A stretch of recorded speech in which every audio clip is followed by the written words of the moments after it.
Mayor Allen, it is 1 o'clock, so you may start the meeting when you're ready. Thank you.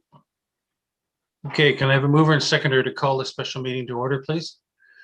Councillor Cabral, Councillor Moore, that the special meeting of the Council Township of Springwater of April 19, 2021 come to order at 1 p.m. All those in favor? That is carried. Due to COVID, Council is taking the precautions of having meetings electronically via Zoom. Council and staff will be participating in that fashion. The administration center is closed due to COVID. You are able to watch the meeting live on the Township website at www.springwater.ca. You can listen to it on the phone by calling 647-558-0588 and using the ID number 883-3050-5518 and the pound sign. This option is available during the meeting, or if you want to look at it after the meeting is over, it is live streamed and you can view the video on the Township's YouTube channel accessible by the website. Council, are there any disclosure of pecuniary interest today? All right, seeing none, I'll move on, and I now call upon Mr. Jason Ducharme of MNP LLP and our CAO Jeff Schmidt to present regarding the service delivery review. That's great. Jeff, do you want to make any introductory comments, or should I just get into my section of the review? Thank you, Jason. So no, I think if you want to start off your presentation, and council can ask their questions, and then we can move into my my section of the presentation. So okay, that's perfect. Well, it's good to see you again. It's been a while, and you know, we've all been struggling through this past year, and the coronavirus doesn't seem to be going away yet. But it's great to see some of you, and thank you very much for inviting me back to do a follow-up discussion. So I'm going to share my screen now, and hopefully that will work. Now, can everybody see that? So, okay, that's great. Yes, we can. So, just as a quick reminder, I know that you have been doing a couple of follow-up meetings as well, but just a quick reminder that we did this service delivery review last spring and summer. I think our final report was in September that we tabled our final report.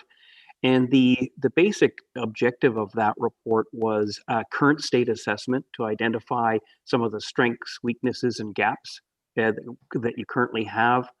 The assessment included primary and secondary research, including a lot of online research, document reviews, stakeholder interviews with council and senior staff members. And we also had an online survey to all staff members, of which we got an excellent response rate of 87% of the township's staff provided ideas about what they thought. The information was then consolidated to form our opportunities for the future that support the township in delivering effective and efficient services. And these opportunities were reviewed by council and senior staff and developed into final recommendations. We also did a fair bit of municipal benchmarking, taking a look at other municipalities, and not just municipalities that were similar to what you are right now, but also recognizing that you're forecasted to have quite a significant amount of growth.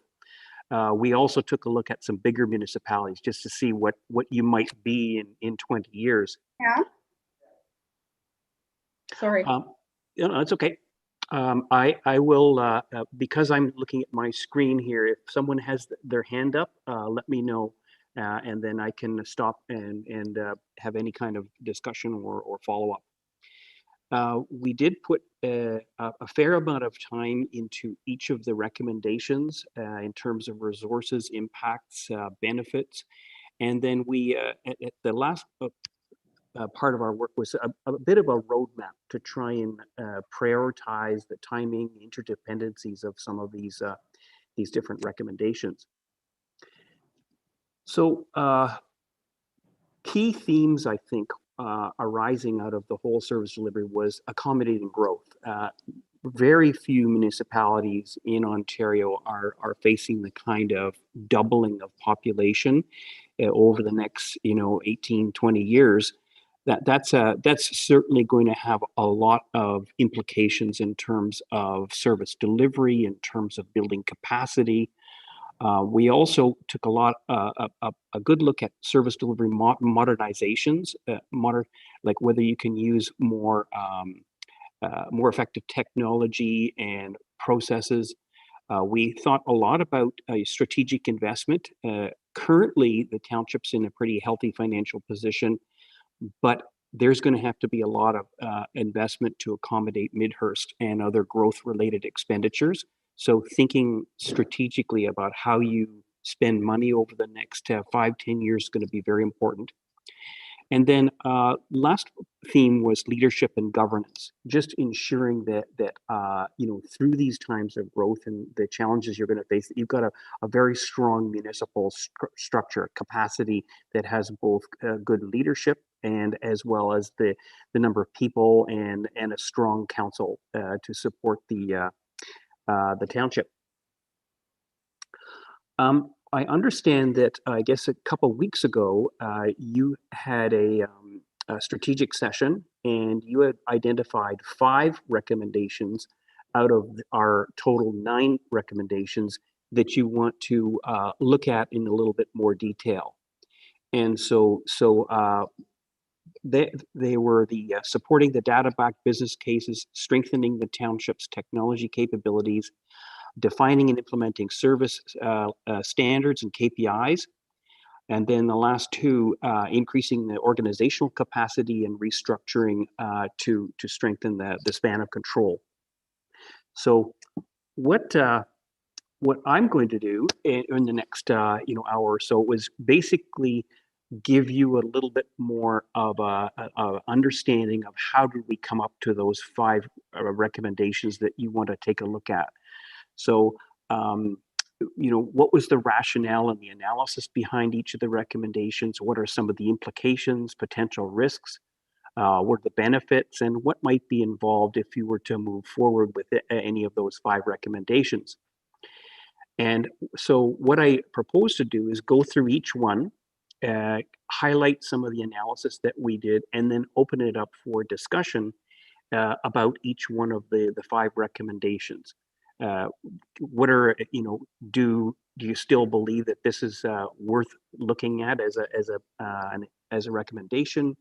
Are there data gaps or additional analysis that are needed?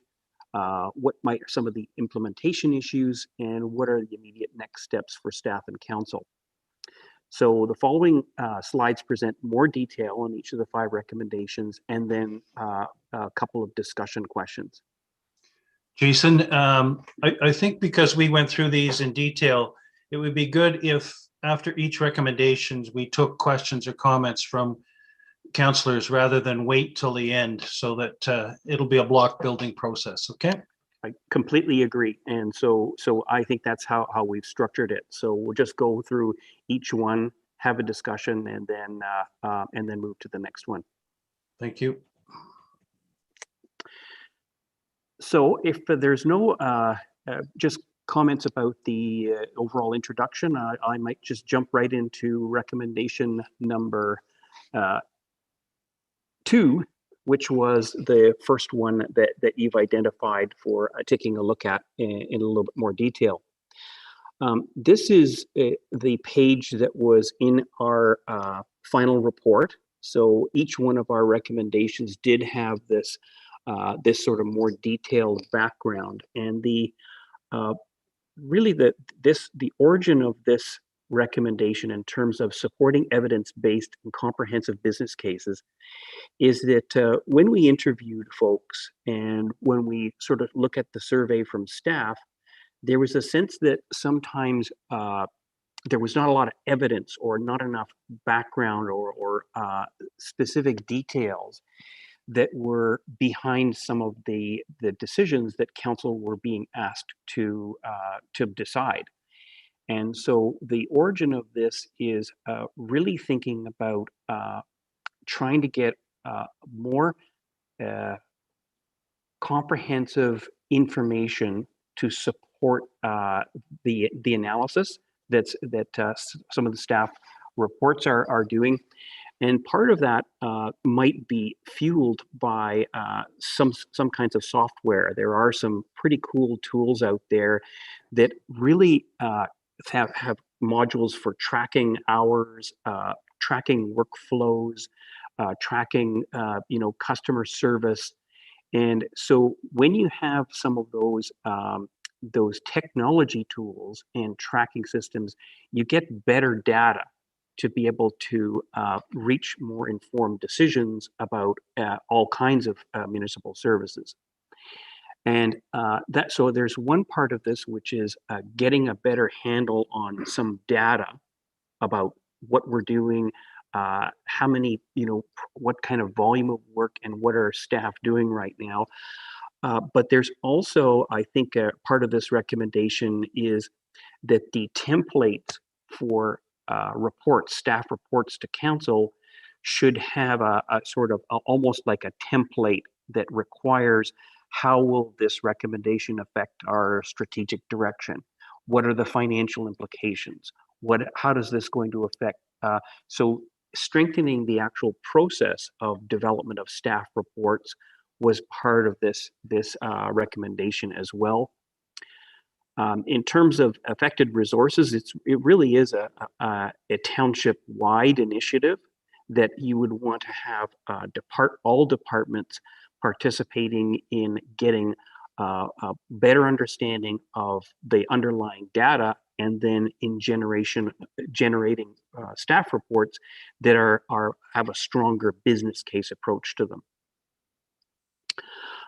Required investments, it depends, and it's linked to the next recommendation, which is the technology plan, and whether or not you can adequately get the kind of information you need from your current suite of software and tools, or do you need to invest in something like a City Works or Town Suite that are these systems that talk across all departments and all municipal functions.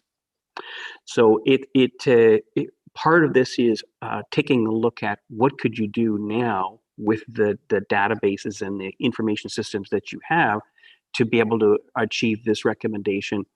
And as part of the technology plan, which is the next recommendation, you may have recommendations for expanded suite of software tools. The benefits, I think, are really stronger and tangible business cases that you can feel more comfortable in endorsing or understanding the implications of decisions. Employees have access to an immense amount of data that can use for daily decision making and for operations support.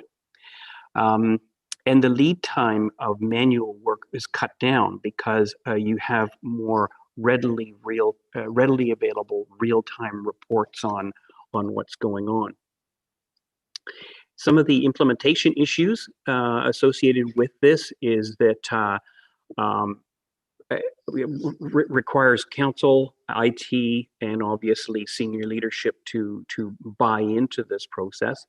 There's a lot of interdependency between this recommendation and the recommendations in terms of a technology plan, and also the recommendations about KPIs and service levels. Because once you have better data, then that directly feeds into some of the recommendations about clearly defining what service levels are, and also where this fits in with your overall technology plan. Just pause there for a sec. I see a card up, Councillor Cabral. Thank you, Mayor Allen. I'm just curious. implementation there, cost implications, one-time ongoing support. It says $50,000. I know that we have purchased some fairly advanced software the last little while. One of them you mentioned already. But I'm just curious to know this $50,000 is, what exactly would that be for? Would that be for software? Would that be for training of the software? And I'm just trying to wrap my head around 50,000 K for what software? We may already have software on hand that is capable of performing many of these tasks. So I just wanted some clarity on that. Yeah, I think that is, we struggled a bit because we didn't know how big this would be. It could be very limited in terms of if the software that you've purchased, which I think is City View, which is different than City Works, which is the one I mentioned. But if you have the data to be able to do this, then it's really not a very big expenditure. It's more a process improvement and strengthening your business processes about how do you actually use that data. If you don't have the data, then there could be technology investments required, which could be big or small. The amount here, I think, would be a contribution towards a plan, right? The technology plan to get you going, to do it almost like a current state assessment of what you do right now, and to what extent can you meet this objective or recommendation with the tools that you already have, or do you need to expand the suite? Just to further on that, would the $50,000 include the software purchase, implementation, conversion, training, No. licensing, and annual maintenance? No, that would be more. How much more? I don't know, because I don't know what the software solution is that you need, right? And it could be that you actually don't need any, in which case the cost would be zero. But if you do need more software, then you'd have to figure out, well, what are we going to invest in that? I mean, it's unfortunately, it's as long as a piece of string. It goes from zero to a couple $100,000 or more for some of these very sophisticated software packages. So is the $50,000 then consulting time to determine exactly how much it's going to cost? Yes. Okay, Councillor Hanna. Thank you. Through the chair to you, Mr. Descharmes. I got the assumption, I guess, from what you've said, or you've made the assumption that we don't have the data, not that it's not provided. My question would be that if the data already exists and it's not being provided in the reports that come forward, then obviously it's not the case that we need to buy this software that you're recommending. It's just the case we need to redo how things are submitted. So, and based on your responses to Councillor Cabell, I got the impression that maybe you're not sure, and I apologize if I'm wrong, but I got the impression you're not sure whether the data does exist or whether it's just not being provided. So maybe you could clarify that for me, please. Okay. We know that there are definitely some data gaps. We know that there is currently you're investing in new software, the City View, and rolling that out from permits to the planning applications. We know that you've got, I think, a new software called Questica, which is about budgeting software. So definitely there is progress in this area, and it could be that some of those tools that you are just now implementing will fit the bill. But we don't know exactly when we ask questions such as, what do you use for workflow tracking? And like, for instance, deployment of complaints and going and fixing problems, that kind of stuff, that there was not a lot of data that was being brought forth. It could be that it's in there, but it's not being brought forth to inform decision making. Well, to follow up, so before we would go forward, then we would have to establish whether or not that data in fact does exist and whether software needs to be provided. Thank you. Exactly. For clarification. Councillor Cabral? No. So what would be the time commitment then for all departments to get up to speed and get data initially input and then ongoing? And where identify what the efficiencies and increased productivity would be as a result of these, and are the two softwares competition pretty much? So it's either Town Suite or CityWorks? They're a little bit different. Town Suite is a more holistic model that covers everything. It covers, includes things like permits, asset management, land, but it also has finance and HR modules. It has workflow tracking, and it has customer service, like a portal for customer interface with your citizens. CityWorks is more of a GIS based solution, and it tends to be a little bit more related to the licensing and permit, and similar to what you're actually doing with CityView. But the neat thing about CityWorks is that it's very, very strong on the GIS map based, which is good for asset management and permitting, licensing, those kinds of things. They are different, but they're definitely competitors as well. They have different strengths and weaknesses. And yep. Councillor Cabral? Thank you, Marilyn. Just a comment. I think we're kind of already spent a pile of cash on CityView.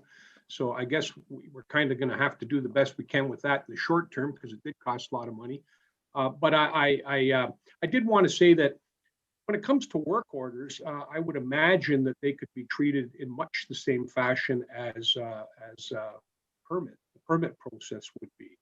So I kind of see that if CityView is able to do the permits, it should be able to do our work order flow as well. And I also wanted to make mention that there is actually a substantial amount of information available for services that are delivered. However, the manner in which the data is collected is very, very old, paper and pen type of thing. And if that could be digitized at some point, I think that would be a big step forward. And just to respond to the question about how much time it would take to get going on this would require all of the department heads to investigate how to get more of the data that they may or may not have, and either identify, listen, we don't have that data, or second, if they do have some data, that you have processes whereby there's reporting on that data, and that data is used to inform decisions. Are there examples of other townships of our size or projected size that are in Simcoe or anywhere else that use either of these successfully? I don't know the answer to that question. Okay. I know that they're very popular, and they're very popular in the United States as well. So CityView, the nice thing about CityView is it's a Canadian company, whereas these other two are US companies. Sorry, go ahead. I don't know whether or not other similar sized municipalities in Simcoe have adopted these particular tools. CEO Schmidt? Thank you, Mr. Mayor. So just a comment on the software. So we've been speaking about CityView, which is more, as Mr. Ducharme mentioned, for our building permits bylaw, as well as it will be rolled out for planning applications once we get through building, if you will. We've talked about Questica, which is more the financial and budgeting software. The other software that we've invested in is Citywide, which really speaks to, I think, Councillor Cabral's comments about work orders and service requests, which we're still in the process of implementing that. And I think to the point that was made earlier, when this review was conducted, a lot of these softwares were in their infancy stages, if you will, or beginning implementation. So, and I'll be honest, some of them are still in an implementation phase. So, I'm not sure that investing in additional software at this stage is something we quite need, although I think we need to make sure that we take a look at the investments we've already made and try to make them suit our needs. And should we need to investigate further and purchase additional software, then those requests can come to council. But I think we still need to really understand the software that we've currently invested in and making sure that those are up and running to the full capacity that they can. Okay, if there are no other questions, we'll go on to the next recommendation. Councillor Moore. Thank you, Mayor Ellen.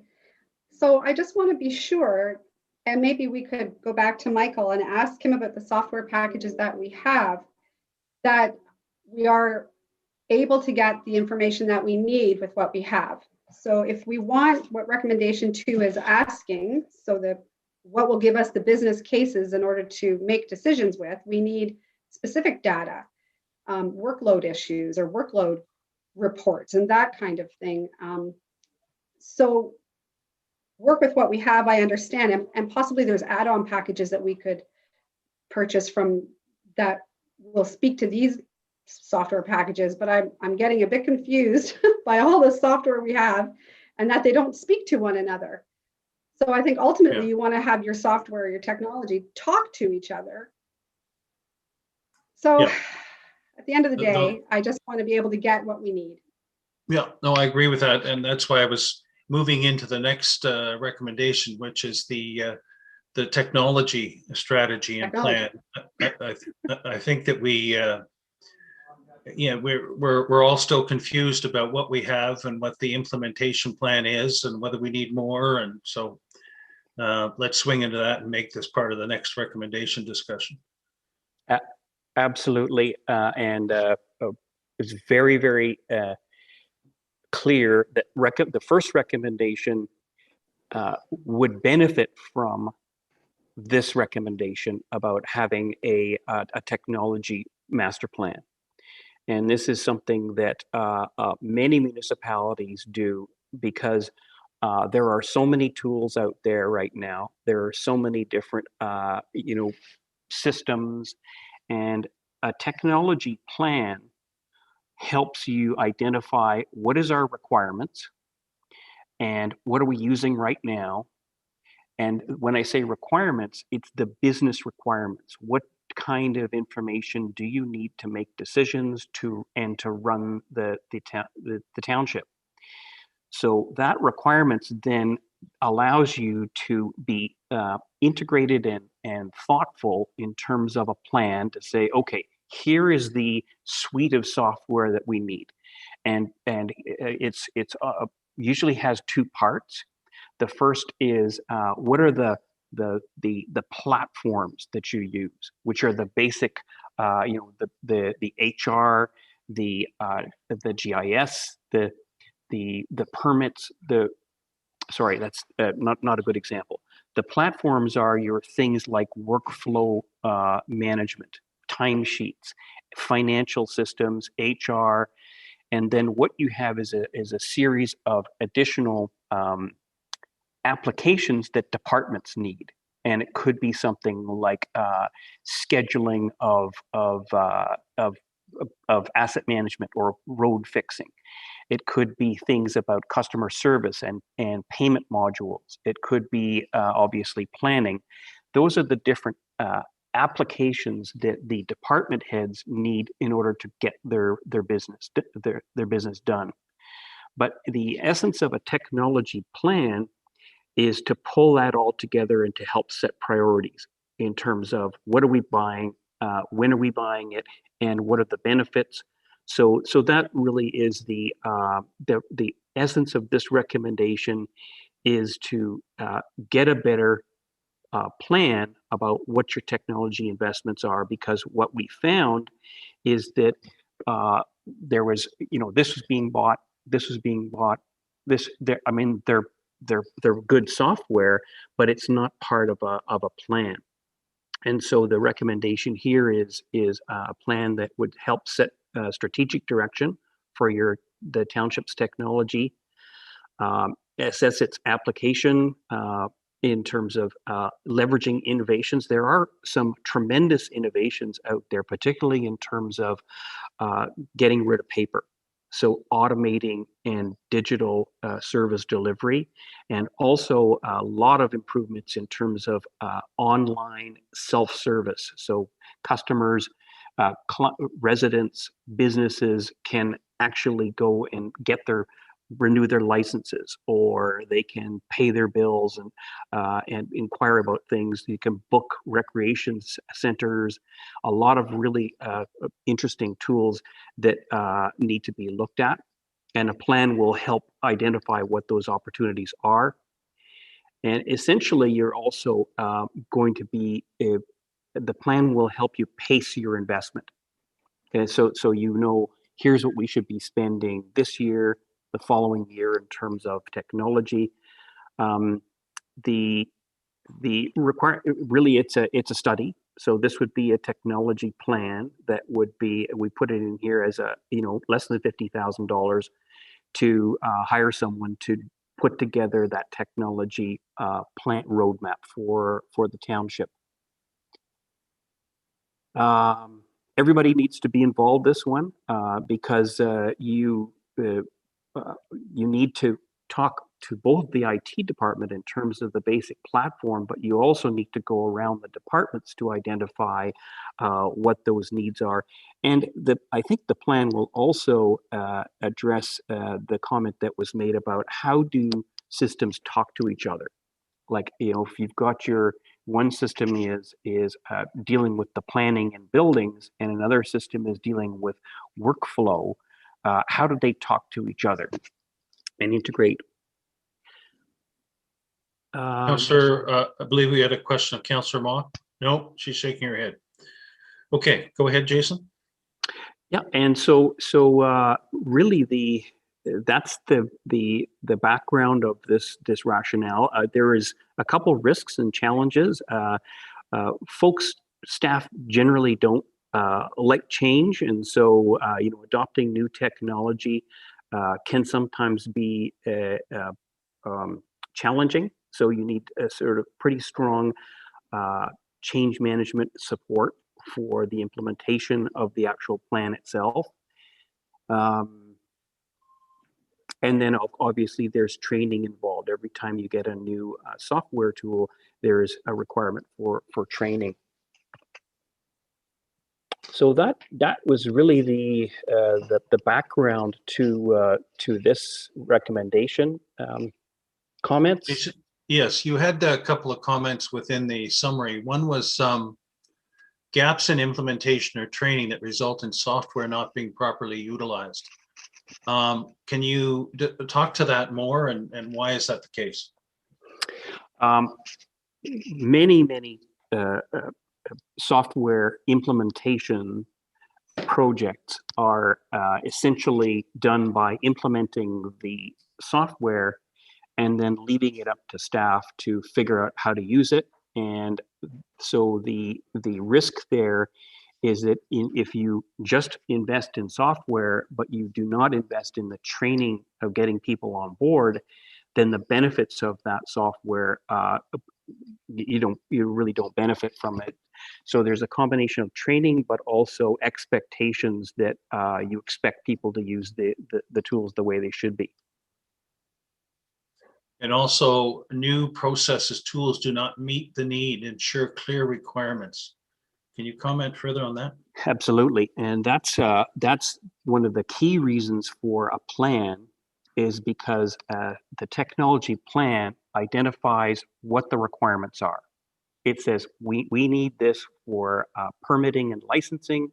We need this for workflow monitoring, managing complaints. So you've got that list of requirements that are defined, and therefore the new tools and processes, your investments, are directly addressing those requirements.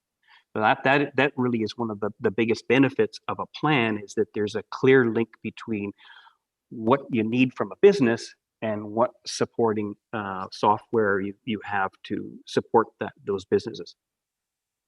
Okay. Other comments, questions? Councillor Cabral? Thank you, Marilyn. We did kind of speak along this prior to, and to be quite honest with you, I'm still seeing this, exactly what you're talking about, as an in-house strategy to find out exactly what the departments are doing and what they'd like to be doing. And in addition to that, see what processes can be put online and how that can be done. I don't necessarily see it as going out and reaching out for new software on a regular basis, let's say. And I would also like to ask you, Jason, because I know that some of the websites that I've gone to in the past, say for fee collection, that type of thing, they're actually hosted by a third party under contract. They're not actually, I give an example, Ontario Hydro, if you want to pay with the credit card, you can, but it's not Hydro's, it's getting your money and you're being charged a nominal fee to have that processed by a third party. So I'm just curious to know, are there any third party vendors out there that might be in a position to provide some of these niche items that our present software might not be able to accomplish? I don't know if you have any thoughts on that, but I'm just thinking along those lines. That's exactly the kind of question and answer that you would get with a technology plan. Because the core of this recommendation is you need to have strategy, you need to have a plan, right? Rather than purchasing software one-off decisions, it needs to be part of an integrated plan. And so your point about the use of third-party vendors is excellent, and that would be addressed in a plan.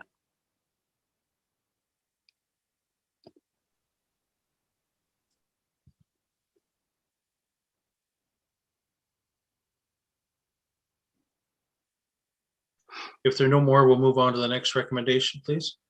Okay. So this one really arose. So this is the recommendation to define and implement service level standards and key performance indicators. So this arose when we did our review of services. We asked questions about, well, what are the service levels? Yep, there's a request. Go ahead, Councillor Cabral. Thank you, Marilyn, through you.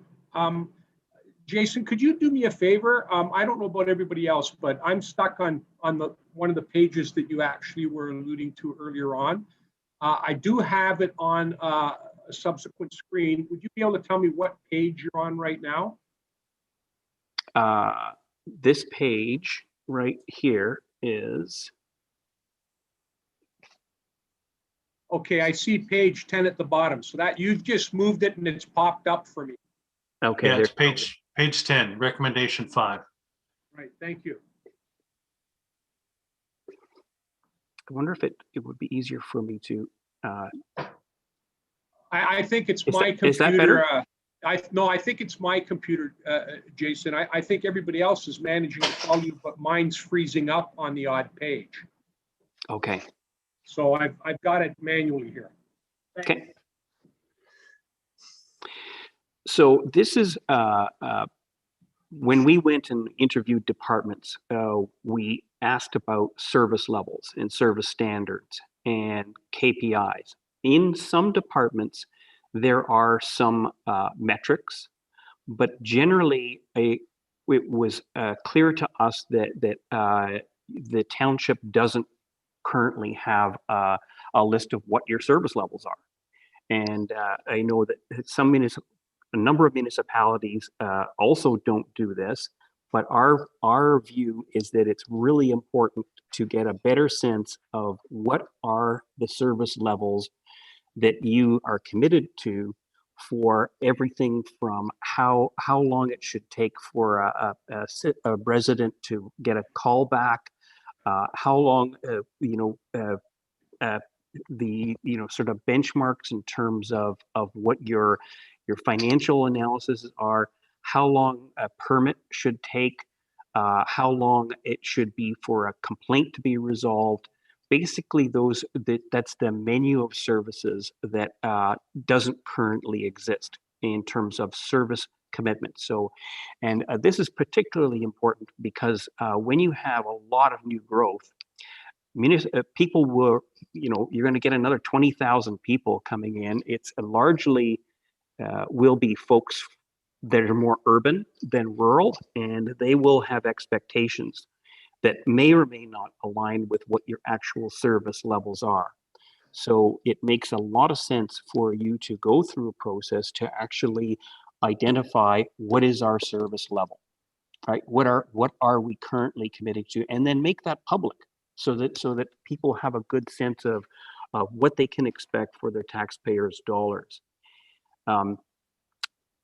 Clearly articulating the metrics are also good for comparing yourself to industry norms or other municipalities. And it's also good for trend analysis. So if you get an idea about, well, how much is our services improved, or what percentage of the time do we actually meet our target versus not meeting our target. So really this is, again, it's a township-wide initiative to do that. And it requires some time, but not necessarily a huge amount of effort, because what you're simply doing is you're just documenting what you're doing right now in a way that says this is our level of service. So that was the nature of the gap. The recommendations really, in terms of resources, it requires staff time to go through the process of saying, here's our department, here's what our service levels are for different types of services. So Jason, I'm sure your field work brought forward the fact that an exercise along these lines was done by the 2010 to 2014 council, the remnants of which still show up in the budget document. If you go back to the different years, the metrics and the benchmarks. So can you comment on whether that really still is in effect, or why we still see remnants of that in the budget document? So what we observed is that a number of those metrics were, I'm going to say, tracking of outputs. Right, so here's the number of permits that we processed. Here is the number of calls that we responded to. So it's tracking some of the outputs or the work that's being done. But what it's not doing is clearly articulating the service level standard. What is your target service level for things like complaints? How soon should a complaint be responded to? Is it 2 days, 1 day, an hour? Those are the kinds of things that matter to residents and are important in terms of service levels, particularly for new residents. So yes, there was some work there, but I think our observation was that it was very much focused on measuring outputs, not necessarily defining what the service levels are.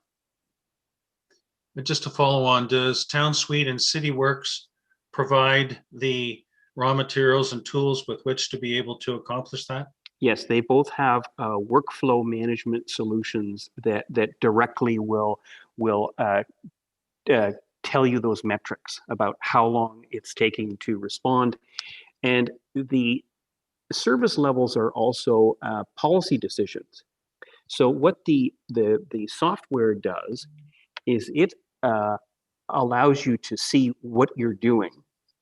So say, for instance, on average, it takes 3 hours to respond to a request for something. Once you have that data, then you can set the service levels, make your decision. Because if you know that currently the average response time is 3 hours, then you can set a service standard to say, we will 90% of the time we will respond within 3 hours, because you know you have that data that comes out of those software tools. So if we have the tracking mechanism and reporting by the software, and if we're the ones that basically establish what those KPIs are after consideration and discussion, then what would the $50,000 that would be presumably hiring you do to help us further in this area? What we have, or anybody that you would hire to do this, would be some basically the big menu of the service level categories. So for a municipality, here would be the 45 things that you should articulate a service level towards. And what we would also do is we would do some of that analysis of whatever you have right now. So to the extent that you have timesheet data, to the extent that Questica and CityView and Citywide are being implemented, we might start seeing some of the data that allows us to actually start to say, okay, well, it looks like to me, based on the data, that your service level for responding to complaints, it should be around, half a day, 4 hours, or 2 days. So really, it's something that can be done in-house, or it can be done through more detailed analysis of the data that you do have, and interviews with each of the departments to fill out that menu list of service levels. Okay, Councillor Hannan and Councillor Ritchie. Thank you. Through the chair to you, Mr. Descharmes. Were you able to establish what our service delivery actually is? In other words, you mentioned complaints. So if somebody has made a complaint, were you able to establish how long before they get a response or their complaint be dealt with? And that's my first question. No, we weren't, but because some departments did not have any tracking of their response times and tracking, and other departments had certain types of KPIs, like number of permits issued, but didn't tell how long did they take to issue that permit. Thank you, and I believe this part of the your audit, if you like, is probably the whole crux of what I thought MMP was going to be providing for us to determine what our service delivery was and our customer or resident satisfaction. And I believe now, after seeing the report, that you weren't able to reach out to our stakeholders, if you like, being residents, to determine any satisfaction. So if that's accurate, I see you nodding your head. So my question then would be, the software you're suggesting, would it have an opportunity in there, or an option in there, for customers to complete a survey after they've made their initial phone call or complaint? And as I mentioned the last time we got together as a council, I suggested that most agencies you phone now, they always tell you that your call may be monitored for training purposes. Mm-hmm. That I think that's obviously would be advantageous for our township. And also the Bell has an excellent survey that they ask you to complete. It's very simple. They ask you your level of satisfaction, if you're hardly satisfied or not satisfied, and so on. Again, the software you're recommending to us, would that have that capability? So I just want to clarify that we weren't directly recommending TownSuite or CityWorks. Well, our recommendation was that you consider them as part of a technology plan. So I do know that TownSuite has a customer service module, quite a good one. I don't think that CityWorks has that. They're more focused in on the permitting and licensing, not so much the customer service portal. The other thing I would say is that doing what you've suggested doesn't require a whole new software system. It's very easy to put on your answering machine saying calls will be monitored for quality. It's very easy to do a customer satisfaction survey both township wide, like a survey, but also customer satisfaction, like after each interaction. How would you rate this service? That kind of thing. Thank you. I think that's an important thing, and I would hope the council would be able to encourage the staff to do that. Yeah. I also, Councillor, go ahead. yeah, I wanted to clarify the thing about when we started this project. I believe one of our first meetings that this was raised, that, well, we want to actually get real into the details of tracking people's time, what are they doing, and understanding our service levels. So we then took that away and thought about that, and it was definitely not in the scope of both the RFP as well as our proposal. We considered what we could do to do that, and I believe that we decided to defer that additional piece of work till we had this broader strategy. So I think that was a conscious decision to say, you know what, probably one of the recommendations is going to be to really get granular in terms of tracking hours, tracking data in terms of customer service, and really leading to the development of service level standards. Councillor Ritchie? Thank you, Mayor Allen. Just to reiterate there, what Councillor Hanna spoke about, I'm on the same page as him about getting, and just as you just mentioned, about more granular down tracking as to what goes on.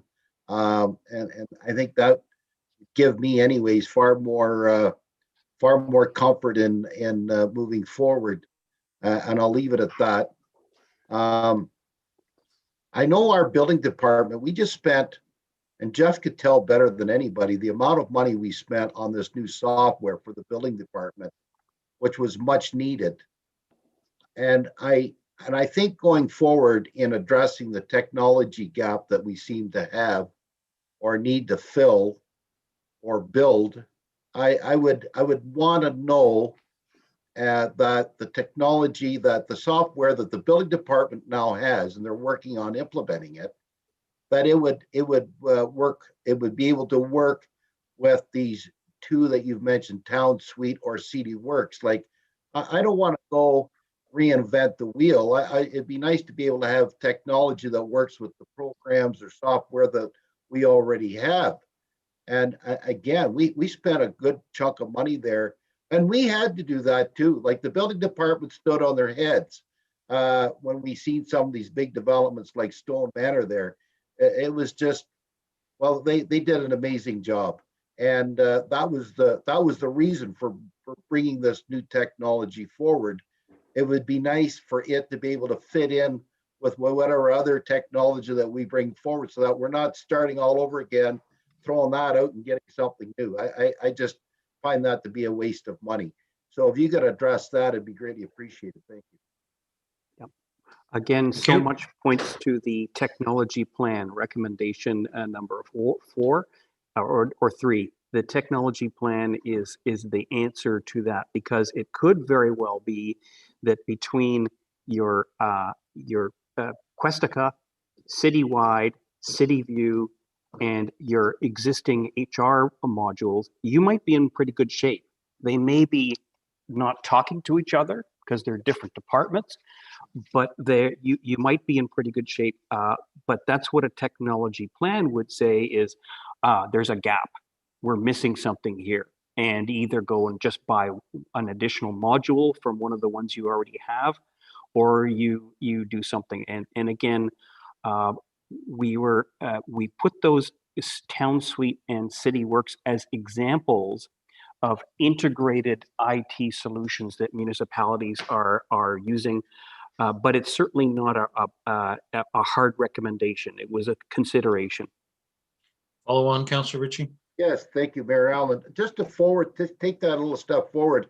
I think this is a session we need. You need to. Jeff does. Whoever, with our IT guy Mike, and who is in there, hands-on, fixing this stuff all the time. We have some senior directors, planning, building department, financing. Well, Jeff, I think without having to spend a lot of money and a fortune, what program would work better? And maybe you need to get an outside person to kind of put it all together. But I think starting with Mike would be a big step in the right direction. He's the guy that's fixing the stuff all the time and addressing the issues of what we see every day. And he's part of the link that he needs to be part of. Thank you. Thank you. Okay, I'm not seeing any further cards. So we have 8 and 9 next in some sort of combination. Jason, you wanted to start with a preamble and then swing it over to CAO Schmidt. Is that my understanding? That's right. Okay, proceed, please. So 8 and 9 really have to do with the fact that you're projected to have a significant amount of growth. We had some examples of other municipalities, and I think that you've recently done a financial. Cam Watson has done a sort of a municipal finance outlook, which has confirmed many of the things that we had in our report, that you're not in a a mode of saving money here. You obviously need to have efficient services, but your expenditures over the next 20 years are easily going to have to double as a municipality. You're I think around $18 or $19 million operating expenditures. You will likely be in the $40 to $50 million range within 20 years. And that means that you will definitely need to hire people, that you can't have a double the population. Your ratio of staff to population is one of the lowest of all the municipalities we looked at. You're a very lean municipality. And if you have double the population, the work doubles as well. There's more streets, there's more responses, there's more things that are going on. And so a lot of the background to recommendations 8 and 9 is to start that process now. I mean, if you just do the math, your expenditures should be going up by $1 to $2 million every year for the next 20 years in order to reach that threshold of service level. The good news is you've got development charges, you've got an increased assessment base, which means that your net household taxes don't necessarily have to go up. It's just you have a lot more households and you have a lot bigger assessment base. But really the recommendations 8 and 9 were to recognize the fact that you do need to start proactively thinking about hiring staff, and you do need to proactively think about what's the best structure for us to deliver services. How can we make sure that we've got the right span of control, that we're building in succession planning for, if Jeff leaves, there's a good second in command that can quickly take over that succession. So that was really the origin of recommendations 8 and 9. And with that, I will, unless there's any other questions, yep. Councillor Cabral. Thank you, Mayor. I'll through you to Mr. Ducharme. I mean, it's a given that things are going to have to grow as time progresses. But I did notice back on looking at the CAO's information that 2016 was a bit of a banner year, and we got through the hump. I don't know if they actually enhanced the number of staff on hand, but I think it's there's a disconnect when we try and compare Springwater Township to other municipalities. Even if we were trying to compare ourselves to Oro, our tax base is very different than theirs. Ours is predominantly residential. We don't have a whole lot of industrial. So that's just one comment that I kind of was thinking about making. The other one is in respect of the growth and expansion through increased staffing levels. This brings me right back to one of the key reasons why sometimes I am not supportive of a staffing increase or a particular position. And the reason for that is because there's no substantial data or case information to support that hiring. And to be quite honest with you, as I sit right now, I still would require that type of information to turn around and start saying, let's hire this person, let's hire that person. Some of them are no-brainers. I mean, if they put in a new subdivision, we know there's new streets, there's no new sidewalks.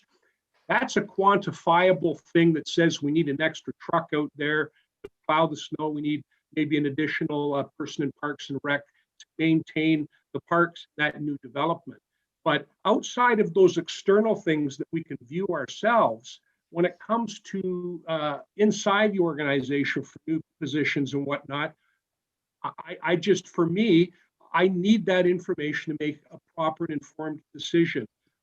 So I just wanted to let you know that I understand where you're coming from, but we have to step back, I think, to recommendation number 1 or 2, whichever one that was, that it said, you know, you have to do it. And my past career, you had to justify why you needed somebody else, and you had to really be prepared if you wanted someone to nod their head in the affirmative and give you that individual, or give you that additional funding for a particular project. So that's the comment I just wanted to make here. I understand what you're saying, but I do have those considerations still with me. Okay, thank you. I'll turn, Councillor Hannah.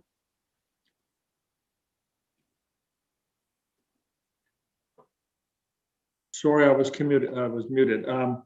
You mentioned that the increased income from development charges, which we'd agree with too, but when you mentioned the increase we'll receive from property taxes for the growth related, over the years, I've read documents that stated that residential property taxes pay for 90% or even less than the services that are required by the township to provide the services they needed. Would you subscribe that 90% is an accurate assessment in some of the documents that state that?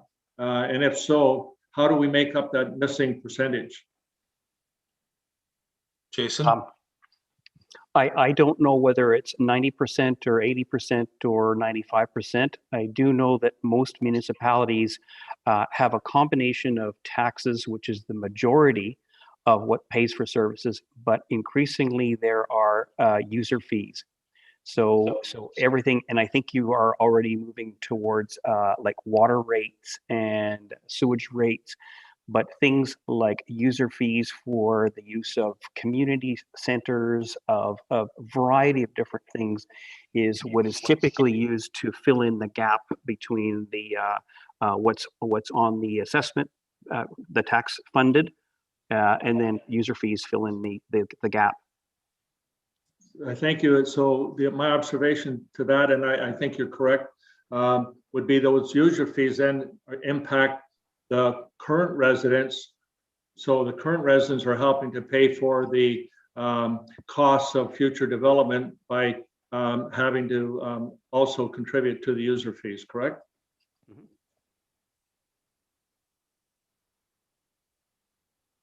I think you nodded your head yes. So. Oh, yes, sorry. Yep. Okay, thank you. Yeah. Okay, CEO Schmidt. Thank you, Mr. Mayor. Can I just get Jason maybe to unshare his presentation, and I'll try to share mine.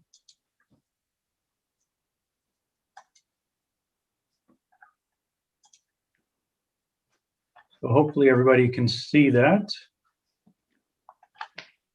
I see a question, Mr. Mayor. Oh, sorry. Councillor Cabral. Thank you, Mayor Allen. I guess want some assurances that we're not going to be moving forward, that this is information being provided to council today.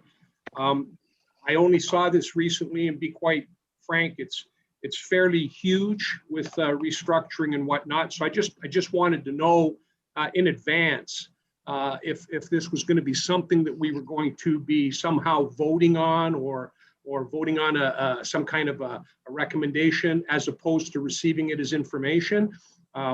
I guess if you were able to answer that would be good. If the answer is yes, I would ask that it be put over to another session because it seems fairly complex. But if it's for information only, in order to move forward with another session at a later date, I just would like to have some clarification on that before we move forward. Yep, the motion is to receive it. So we're not making any final decisions with respect to it today, Councillor. Thank you. CEO Schmidt? Thank you, Mr. Mayor. Yes, that's correct. Sorry, Councillor Cabral, I assume you were talking about my presentation and not Mr.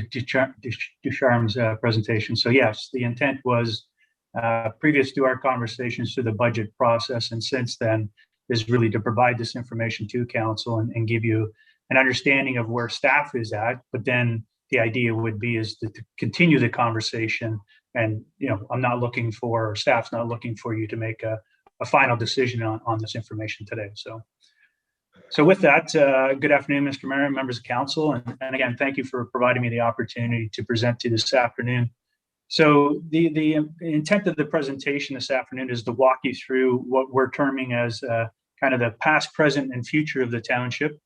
And you may recall that Councillor Ritchie requested that staff provide a historical overview of the township over the past 10 years. And we've attempted to do so in this presentation today. And my apologies, I'm going to be switching between screens here. So my apologies. So the agenda today is really threefold. It's to provide council and the public some insight into the past 10 years regarding the township. And again, as I mentioned, this was at the request of Councillor Ritchie. So what staff's tried to do is consolidate a significant amount of information as it pertains to our population, our housing units, our building permits, gross expenditures, both capital and operating, and the number of full-time positions that the township has had over the past 10 years. And just to clarify on the positions, I'm speaking about full-time positions, not full-time equivalents, which would include casuals and part-time and so on and so forth. And I need to clarify that because we do flip back and forth between that a little bit in the presentation. So the second major area is really to focus on the township's current situation and provide more specifically information as it relates to the new proposed organizational chart or structure, and also to present what is currently required regarding what we're terming the right sizing of the corporation. And then thirdly, we'll finish up with providing some insights to what the future may look like for the township over the next 5 to 10 years. And this will focus on, again, projected population, housing units, residential building permits, expenditures, and the number of full-time positions. And again, a lot of this information, this third part information, is coming from the long-range financial plan, which has been circulated to council recently, but has not been formally adopted by council. So with that said, we'll get into the historical overview. So the first slide here really talks about the township's population over the past 10 years. So the red line is provides information from Stats Canada or census data. So you can see that population, has increased, but it hasn't substantially increased from 2010 to 2020 as it relates to census data. However, the green line is what the township's forecasted population is. And Schmidt? Yeah, sorry. Your slides aren't being advanced. Yeah. Sorry, Mr. Mayor. It's still on the cover page. Thank you. Yes, you're right. Now, that's what I was having earlier on, folks. You see, we're paying attention, Jeff. I thought it was just my eyes, but Perfect. Are you on slide 3 now? Yes, we are now. Okay, sorry about that. And if you can make it full screen and get rid of the slides on the left, that makes it bigger for us to see.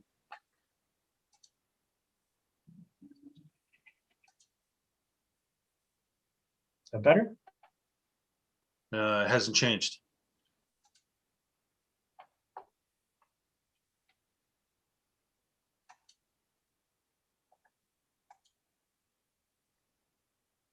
There. that's it. Got it. Yep. So my apologies. So again, on this graph here, this slide, the red line indicates the population over the last 10 years, and again, provided through StatsCan, and it is based on census data. And then the green line is really the township's forecast of population. And again, you can see over the 10 years, we have experienced some growth, with the majority of it occurring in the latter part, so the last 4 to 5 years from 2016 on.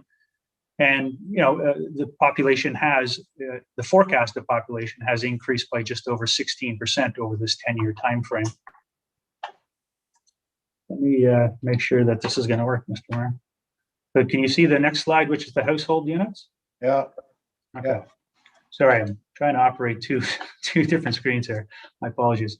So this slide here, again, provides historical information on the housing units in the township. So you'll see that back in 2010, we had just over 7,000 housing units. And now in 2020, we had just under 8,200 housing units. So again, it's representing approximately just over a 16% increase over the last 10 years.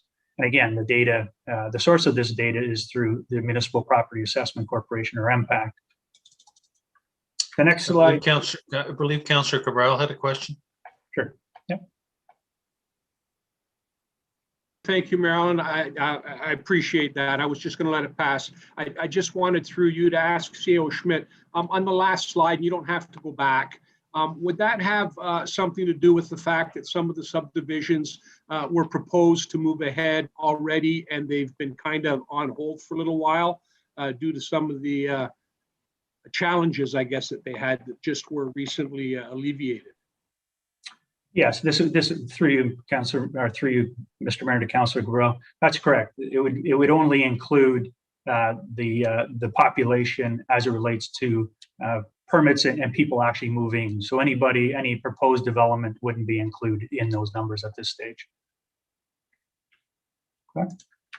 So on to the next slide, which is building permits. So again, a 10-year historical overview of building permits. So the green line here shows the total number of building permits issued each year, which so when I say total building permits, I mean not just residential permits. It includes decks and pools and septics and so on and so forth. So all inclusive. So you'll see that in 2010, we did have just over 500 building permits. And then we did peak in 2016 at over 740 permits. And then, of course, towards the end of 2020, we've gone back down to about 564 permits.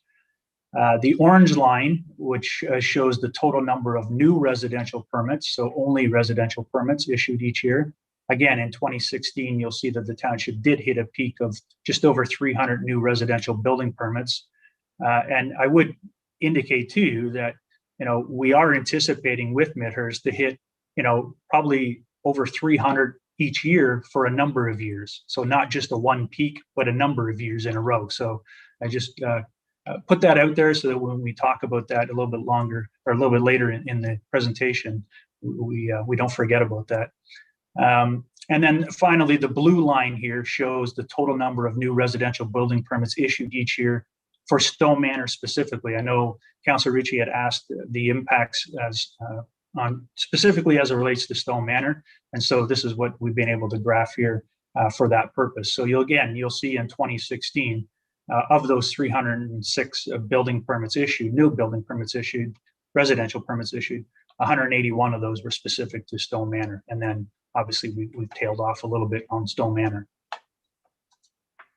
The next slide here provides for our total gross expenditures, which includes capital and operating over the past 10 years. So the orange bar indicates what our capital expenditures have been over the last 10 years, and this is based on actual spend. And then the blue bars, if you will, depict the operating expenditures that have happened over those 10 years. And then at the very top, you'll see the black line curve, if you will, which essentially provides for our full-time positions that the township has had since 2010. So if we go to the gross expenditures, they have grown by approximately 62% over this time frame, or $11.6 million. And again, your capital is going to fluctuate during that time frame, which it has. And our operating expenditures, you can see, for the most part, have started to increase since 2016 or 2015, 2016, as I alluded to before with our population. And then you also see our capital expenditures towards the end are also increasing. And finally, our full-time positions, again, not full-time equivalents, but full-time positions, have increased from 2010 to 2020 in the amount of approximately 28% or 17 employees during that time frame. So the next slide. The next couple of slides actually present more detailed information, if you will, as it relates to the various different departments. So the first department here is the general admin, which includes my department, CAO, HR, IT, communications, clerks, bylaw, and such. So that's all captured under general admin. So again, you can see that our expenditures, operating expenditures, have grown over the years, although they have tailed off in 2019 and 20. And for the most part, our full-time positions, again, we started at 14 positions in 2010, and we're currently sitting at 20 positions in 2020. The next slide speaks to our fire operating expenditures. And so again, the red bars again depict the operating expenditures on an annual basis. Again, some fluctuations there, but we did see some increases there in 2018 and 19 and have somewhat tailed off in 2020. And our full-time positions in the fire department have remained consistent over that or constant over that time frame at 5 full-time positions. In building services, again, just depicting the overall operating expenditures, there has been fluctuations, obviously, with the timing of building permits and the individuals coming in and seeking building permits that will fluctuate. So there has been some fluctuation. And again, the amount of full-time positions that have been in that department since 2010, we've seen an increase of 2 individuals, although that's full-time positions. We have also utilized the services of a third-party contractor for, I believe, more complex type of building permits. Question from Councillor Moore. Yep. Mayor Allen, through you to CAO Schmidt. Can you just explain to me what the correlation is between operating expenditures and full-time staff? So is the goal to have expenditures equal full-time staff, or are you showing us that we have less or more than we need? These graphs for me are not telling me anything. Sure. Thank you, Mr. Mayor, through you to Councillor Moore. So the intent of these was really just to show that as operating expenditures increase, so is our full-time complement. So the more, I think, back to Mr. Ducharme's comment about, over the next 20 years or so, our operating expenditures are likely going to double and get into the $50 million range. Then our full-time equivalents or our full-time positions, will also be required to be increasing over that time frame. Follow on? Yes, please. Thank you. So then, by looking at these graphs, CAO, we're actually well positioned for staff and expenditures right now. CAO? Through you, Mr. Mayor, to Councillor Moore, there is actually a slide kind of in the second section of the presentation, which I'll speak to that item specifically. Keep in mind that general admin operating expenditures is obviously more than the expenditures with respect to those full-time positions. There's just, the graph tries to just have a correlation between numbers of full-time positions and the amount that the general admin operating expenditures were increasing, which would include all of the admin operating expenditures. It's just trying to show a correlation. If I could just ask the CAO to back up then a couple of slides so that I can just, and then one, so that's the first one, and then the next one. Okay, and then the next one. All right, thank you. Okay. So similarly, as we move into our roads and fleet or public works area, again, we're just showing again the correlation between the operating expenditures and the number of staff. And so back in 2010, for example, we had 20 staff, although our expenditures were much less. Today we have 21 staff, or in 2020 we had 21 staff, and our expenditures have increased. So we haven't increased, drastically our full-time positions in this particular area. As it relates to recreation, parks and facilities, again, so the operating expenditures have gradually started to increase here. And again, the correlation is our full-time staff have also started to increase over that time frame. With respect to planning services, planning has kind of had some ebbs and flows over the years here, but for the most part, the staff, we've seen an increase of 2 staff since 2010, and there was an increase in 2016, although we did have an increase in our expenditures. And back in 2020, we're also at a level where 6 full-time equivalent positions would be necessary. We get into our library operating expenditures and the full-time positions. Pause for a second, please. CAO Councillor Cabral. Thank you, Mayor Allen. Through you to CAO Schmidt. Just that last number 6 in planning, does that include the contracted person, CAO Schmidt, or not? Because that obviously isn't part of our operating expenses. CAO. Through you, Mr. Mayor, to Councillor Cabral. Councillor Cabral, I'm not, maybe I'm missing something, to be honest with you. I'm not sure that we have a contract position in planning. We have some individuals that have backfilled a permanent full-time position due to maternity leaves and or other leaves, but we don't have any contract staff in our planning department. Not contract per se, CAO Schmidt, maybe I'm mistaken on the department, but was there not a group of developers that I see you nodding your head. I think you know where I'm coming from. I'm just wondering if that's captured in the number 6, or is that not? Because that wouldn't be part of our operating expenses.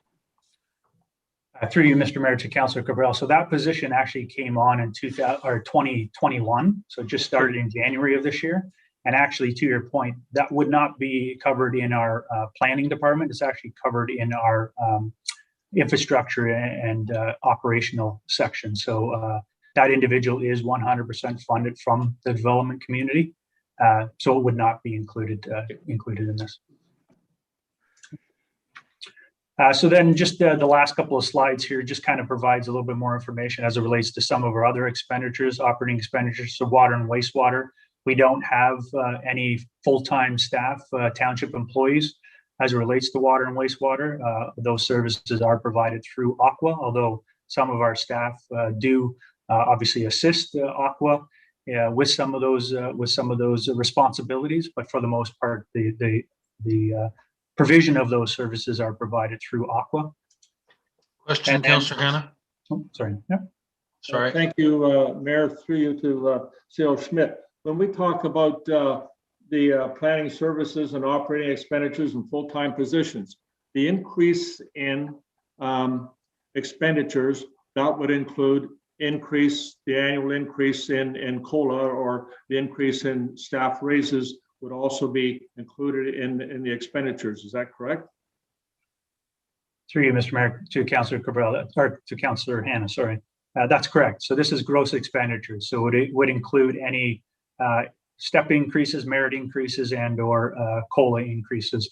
And we're not talking just strictly salaries and benefits. We're talking gross expenditures. So consultants, legal fees, training, development, all those costs would be included in these operating expenditures.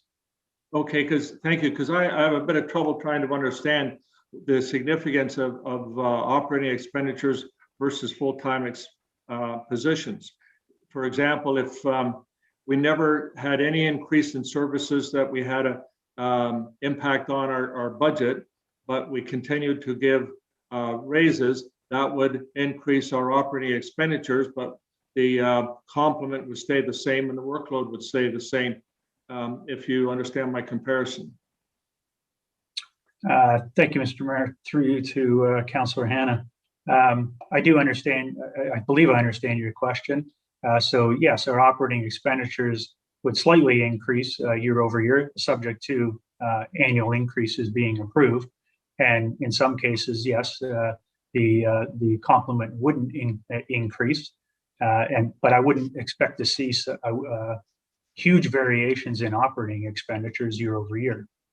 Thank you. You're going to see a 1 or a 2% increase, but actually you might see a 1 or a 2% increase for salaries and benefits, but then you also have other expenditures that are included in that could fluctuate from one year to the next. Thank you. I realize it's difficult to compare workload or demand for services. You have to do something, and I understand that's why the operating expenditures is being used. But if it would be more accurate if we had the data to show the workload, correct? Well, I think so. Through the conversation, through you, Mr. Mayor, to Councillor Hanna, through the conversation that was happening earlier, some of that information, I would say from our outside staff, some of that information is available. They do essentially complete timesheets, and through those timesheets, they determine where they're spending their time. So it could be on ditching, it could be on hard top paving, it could be on grading, it could be on a number of different job activities, if you will. So that information is available, and that's how they do complete their timesheets. One thing that we are looking at doing is automating that, and so through now I'm getting citywide. That is something that as we develop that program and as we develop the work orders and we assign staff time to each of those work orders, that is part of what we're developing right now. And so that information will be coming forward, but again, we're still somewhat in the implementation phase of doing that. But I can tell you that, in 2000, I can't tell you right off the top of my fingers, if you will, but I could go back and look at, okay, how much time was spent in grading in 2018, how much time was spent in ditching. We do have that level of detail that we can provide. Thank you. Thank you. So I'm just trying to rationalize the procedures in this presentation when we're comparing operation expenditures to full-time positions. If salary are going up and we're spending money, I think the purpose of what you're presenting to us here, looking forward, is that trying to justify hiring new full-time personnel using the amount of operating expenditures. Is that correct? CEO?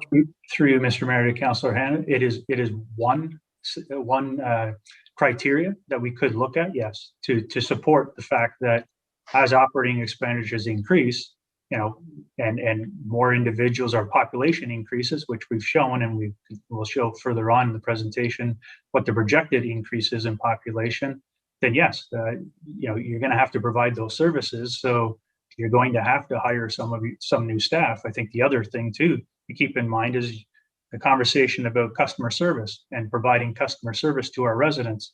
Again, higher demand on our services, and the individuals can only handle so much, and you'll start to see, and I think we've started to see some maybe impacts, if you will, negative impacts on maybe our customer service and not being able to respond in a timely fashion. Councillor Cabral. Thank you, Marilyn. Just through you to CEO Schmidt, I just wanted to, when we're talking about operating expenditures, say for the public works area, that's not just in relationship to the staff compensation package, is it? You're talking about everything that's related to that particular department. And the only comment I want to make here is there are going to be some departments within the organization that particular objectivity is not going to work properly, because when it comes to public works, for example, their operating expenses, if gasoline and diesel fuel go up 8 or 9% this year, it's going to be completely out of whack when you compare it to, say, an inside administrative unit that maybe theirs is going to stay pretty well the same all the time, So I just wanted to know, is that somehow being taken into consideration too, or just whatever the numbers are? CEO? Through Mr. Mayor to Councillor Cabral. So no, it is gross expenditures, but I would comment that, and maybe it's a bad example, but your example of fuel and vehicle expenses, for example, they may only represent less than 1% of the overall gross expenditure in that area. So a slight increase here or there is not going to make a huge difference. The reality is most of our gross expenditures in operating are related to salaries and benefits for the most part. So I think if you go back to slide 6, where it's total gross expenditures and total full-time positions. So CAO, I believe, was trying to look at a total picture and see the correlation of total full-time employees to total gross expenditures of all departments. And then he was trying to slice it in each of the departments to see the relativity of the increase in full-time positions to the increase in general admin operating expenditures for that department, just to show whether there are anomalies or not. Okay, go ahead, CEO. thank you, Mr. Mayor. So I think, so we were on conservation. So again, conservation being provided through Nottawasaga Valley Conservation Authority as well as SSEA. So you can see that, again, gross operating expenditures have increased in this area over the last number of years. And then for policing, similar, we've seen increases in our policing operating expenditures over the last 10 years.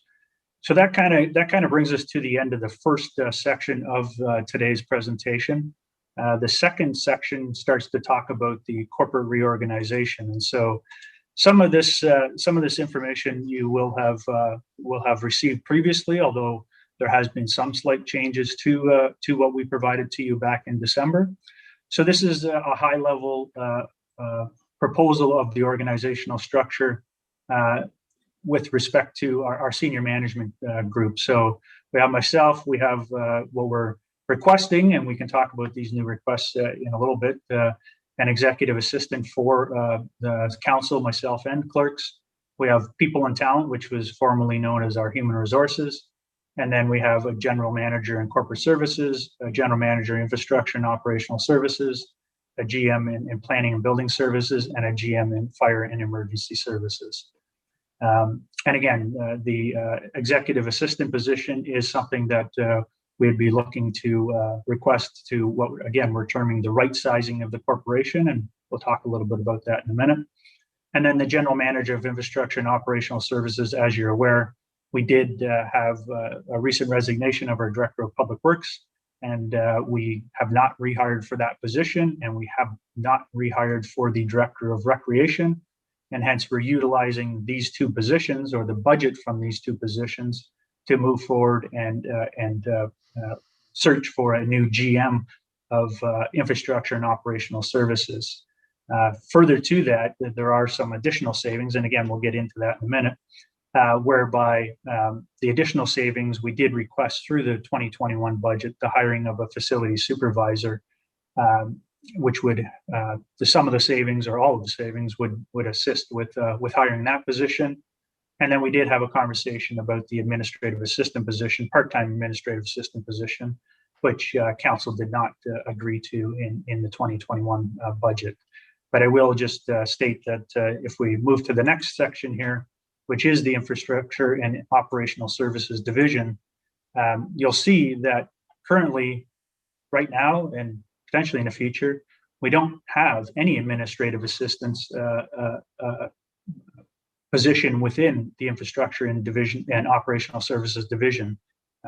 Essentially, those administrative duties fall onto the various managers and or the new GM. So there is no admin assistance in that department, and hence, or that division, and hence we are seeking council's support to move forward with a part-time assistant. And again, I can describe how that might be able to happen with the right sizing of the corporation later on in the presentation.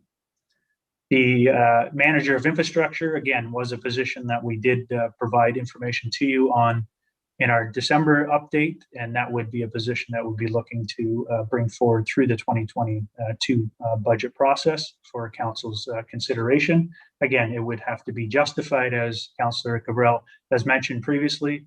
Absolutely, justifications, business cases would have to be brought forward to council for your consideration on these positions. Councillor Cabral.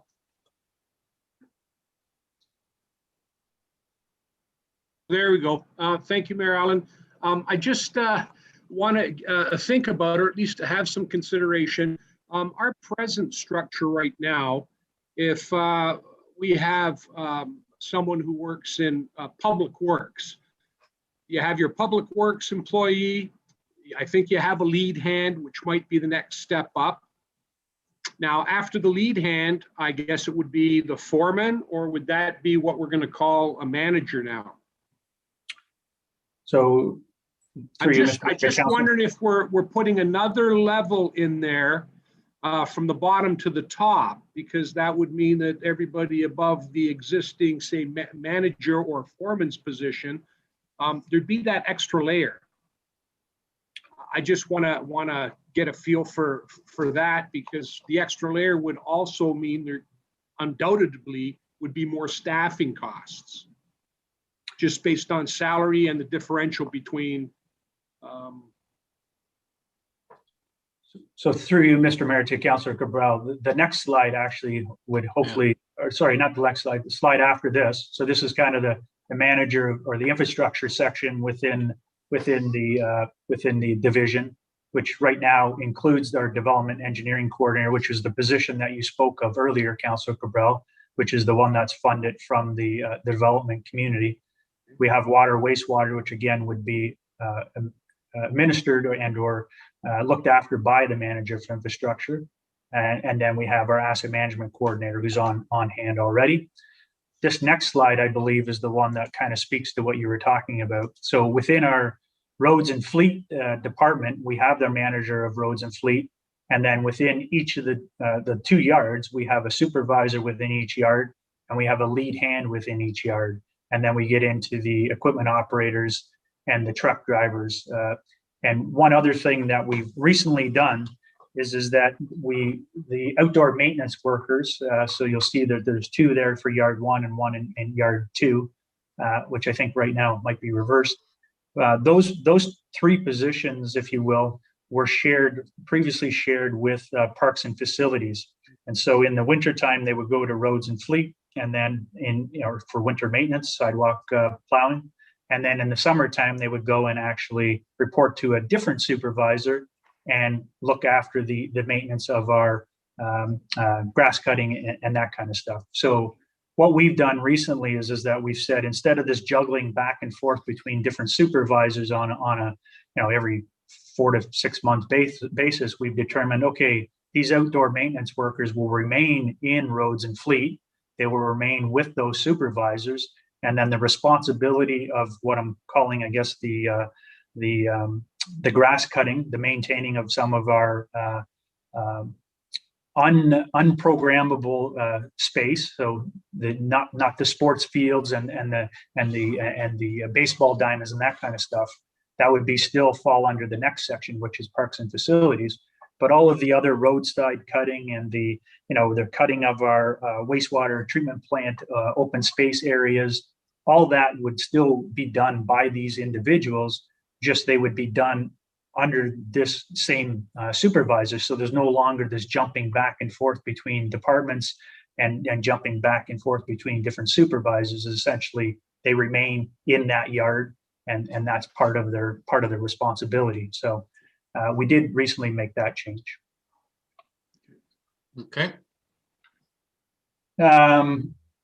So in the next section is our parks and facilities area. So under parks and facilities, this is really, again, the structure that we're proposing, similar to roads and fleet, that we're looking at kind of the 2 supervisor area, or 2 supervisor individuals, one for parks specifically, and then the other individual for facilities. So this is one of the positions that, again, we did bring forward, the facility supervisor, we did bring forward in the 2021 budget. However, council did not They didn't approve, nor did they not approve it. They simply said, let's have a further conversation. And so that is a position that we wanted to bring forward to this conversation, and hopefully at some point get some direction from council one way or the other as to whether we could proceed with that position or not in 2021. And again, I can provide a little bit more of the costing in a minute when we get to that section. Question from Deputy Mayor Coughlin, please. Sure. No, sorry, I think it was just that we skipped over a couple slides just to move forward to answering the question for Councillor Cabral. I wasn't sure if we were going back to those 2 slides before we carried on. Sorry about that. No, it's okay. I just didn't know if I just wanted to keep on track, but if we're moving along, that's fine as well. I believe it was back again. One more back, or? This is where we left off, yeah. Okay. So yeah, so to the Deputy Mayor's comment, again, this is kind of the proposed structure for the Infrastructure and Operational Services Division, which I think for the most part is what was provided to council back in December when we talked about the moving forward with the GM position. So I don't believe anything has changed in this particular case. So again, we are looking at hopefully moving forward with a part-time admin assistant to help this division.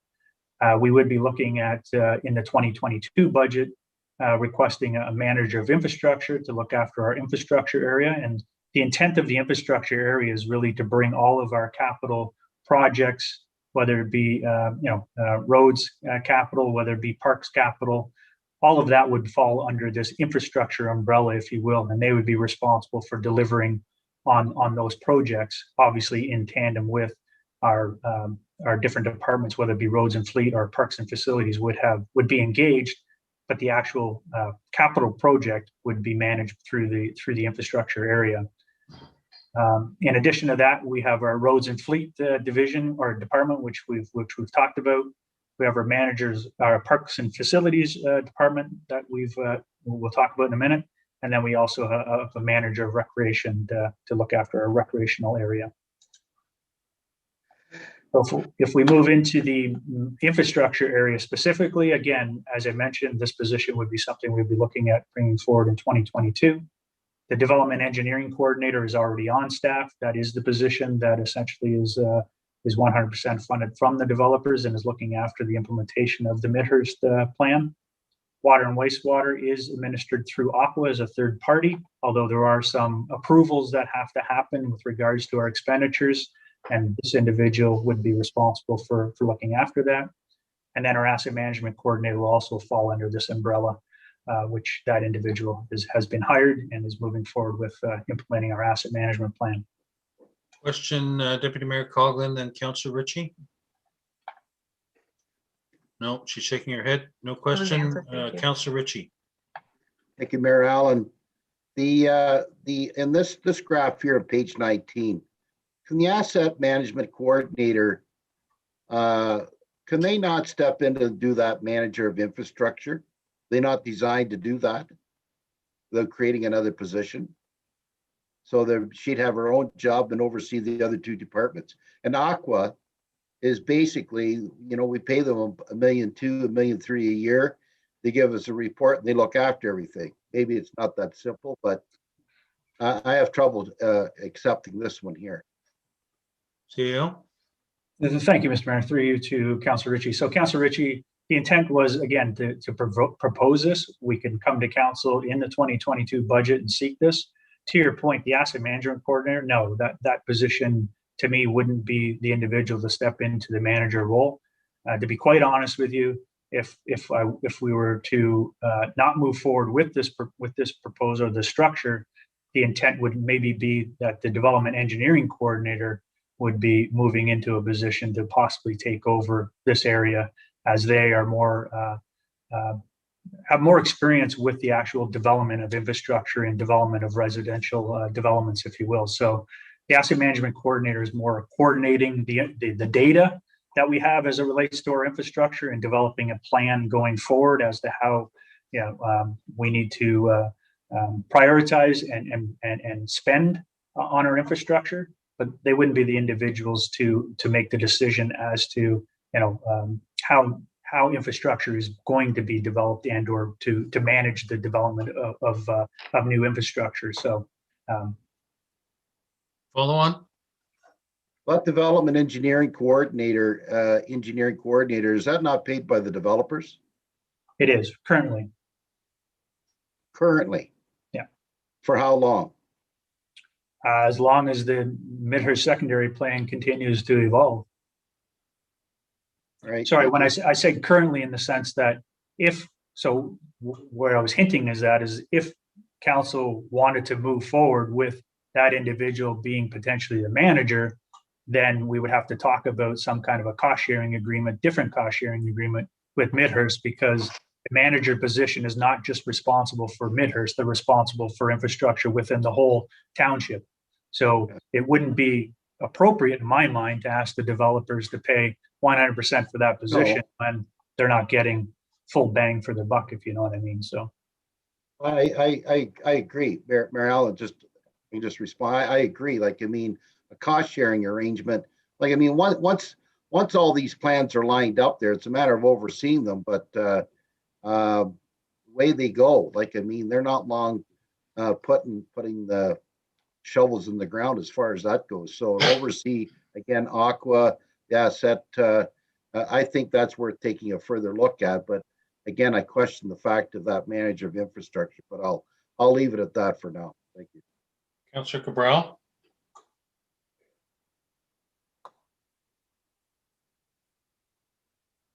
Thank you, Mayor Allen. I'll leave my question till budget deliberations. Okay, next then, CL. thank you, Mr. Mayor. So the next area deals with our roads and fleet, which I quickly went over earlier. But essentially, again, we have two mechanics. We have one road supervisor in each yard, so one in yard 1 and one in yard 2. We have a lead hand in each of those yards. We have 2 equipment operators in both of those yards. We will talk about in a minute the additional equipment operator, which was sought through the 2021 budget but wasn't approved. I talked about the outdoor maintenance workers, which have been shifted over to roads and fleet. And then we have 3 truck drivers within each yard. And then we have 5 students that are shared amongst the 2 yards.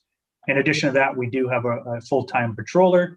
We have a part-time winter patroller, and we also employ some temp winter staff on weekends. And then we also have the operations technician too, which assists with mostly our municipal drains and our locates, which our locates have been substantial over the last year, but he does look after locates as well. And also he looks after plotting a lot of our infrastructure on our mapping. So a lot of the infrastructure, the new infrastructure that comes on board, this individual looks after some of the GIS to make sure that it gets on to our mapping.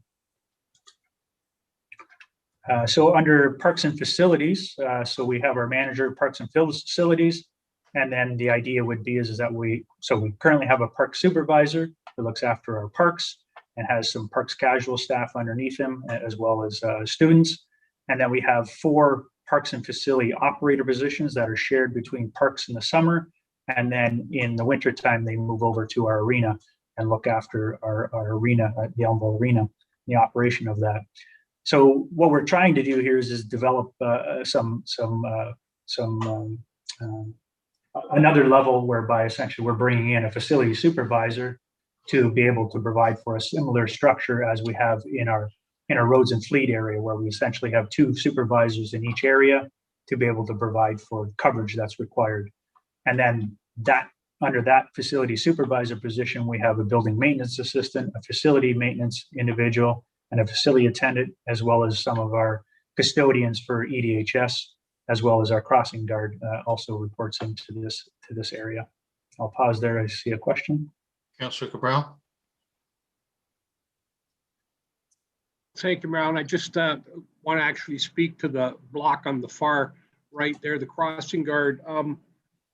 It's not a proposed position, it's an existing position, but I guess we'll revisit that when the lights are in place. Is that what we'll be doing? CL. Through you, Mr. Mayor, to Councillor Cabral, I believe that will be a conversation that will need to be happening once we get those lights in. Although maybe I'll leave it at that. My understanding is we may still have a responsibility to have somebody there, but again, that's maybe a conversation for another day to explore that. Okay. And again, this facility supervisor position, as indicated here, again, we wanted to have the conversation because it was requested through the 2021 budget. But again, council again didn't approve it, but also they deferred it to this conversation to be had as we talk about the corporate reorg. So again, I'll talk about that in a little bit here. As it relates to recreation, so again, we have the manager of recreation. We have they're responsible for all the EDHS and programming contractors. So everybody outside, third party that provides the different programs to the township, they all report into this individual. We have the scheduling and booking clerk, which council approved back in 2019. And that individual assists with all the scheduling, all of our fields and all of our programs. And then in the summertime, we have our camp staff. So we have a supervisor, we have coordinators, we have the actual staff, and we have some inclusion staff as well. And then we also have skateboard students that we employ. So that's kind of just a quick rundown of the infrastructure and operational divisions section. And so the next section is speaking to the corporate services division. So corporate services division is really more in-house. It looks after the finance, looks after clerk and legislative services, our communications officer, as well as our IT. So where in IT, we have the coordinator and our technician currently on staff. So this GM position is something similar, again, similar structure to the infrastructure and operational services division, and speaks to kind of the span of control that Mr. Ducharme was mentioning through recommendation 9 of the service delivery review, is trying to minimize, if you will, the span of control that currently is responsible under myself or directly reports to me. So this would be what we're intending on, is this would be an internal competition first to see if there's any successful candidates or any qualified candidates internally. And should there not be, then it is a conversation that we'll have to have with council as to whether they would support going out with looking at an external recruitment. I think there was Cabral? Sorry, Jeff. Oh, it's okay, Mayor Allen. I just, from listening to CAO Schmidt continue on, I just struggling with the Director of Finance Treasurer's position still being there. So that's all. But I understand now. Thanks. Okay, CAO. Okay, thank you. So when we get in, so this next area, again, it deals with more of the finance area. So again, we have the Director of Finance and Treasurer currently. We have a Procurement and Claims Administration Coordinator who looks after all of our procurement and our insurance related matters. We have our Deputy Treasurer, and then we have our Supervisor Revenue, 1 Tax and Utility Coordinator, and we have 2 Customer Service Representatives. And then we also have a Financial Analyst. And again, the AP/AR Clerk would be something that we'd be looking to try to have council agree to in the rights and what we're terming the right sizing of the corporation. Any questions from council on that? Councillor Cabral. I might have missed it, Mayor Allen, but the APAR, what's that short form? So accounts payable, accounts receivable. So Thank you. processing invoices and also payment of invoices, if you will, for lack of a better definition, but at a high level, that's essentially what they'd be responsible for. That's been a shared responsibility in the department. So we would be looking to try to secure somebody to look after that on a permanent basis. So the next section deals with the clerk or legislative services area. So again, we have the township clerk at the top. We have a committee coordinator, which has been on staff here for, I guess, a year or 2 now. It looks after all of our committees.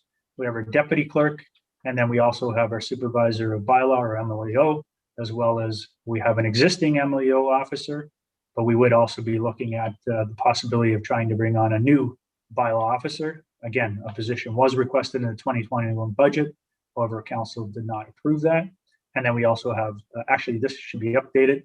I believe in my discussion with our supervisor today, we actually have 2 students that we have, looks like we're being able to bring on, and council will recall that we did approve an additional MLO student just recently.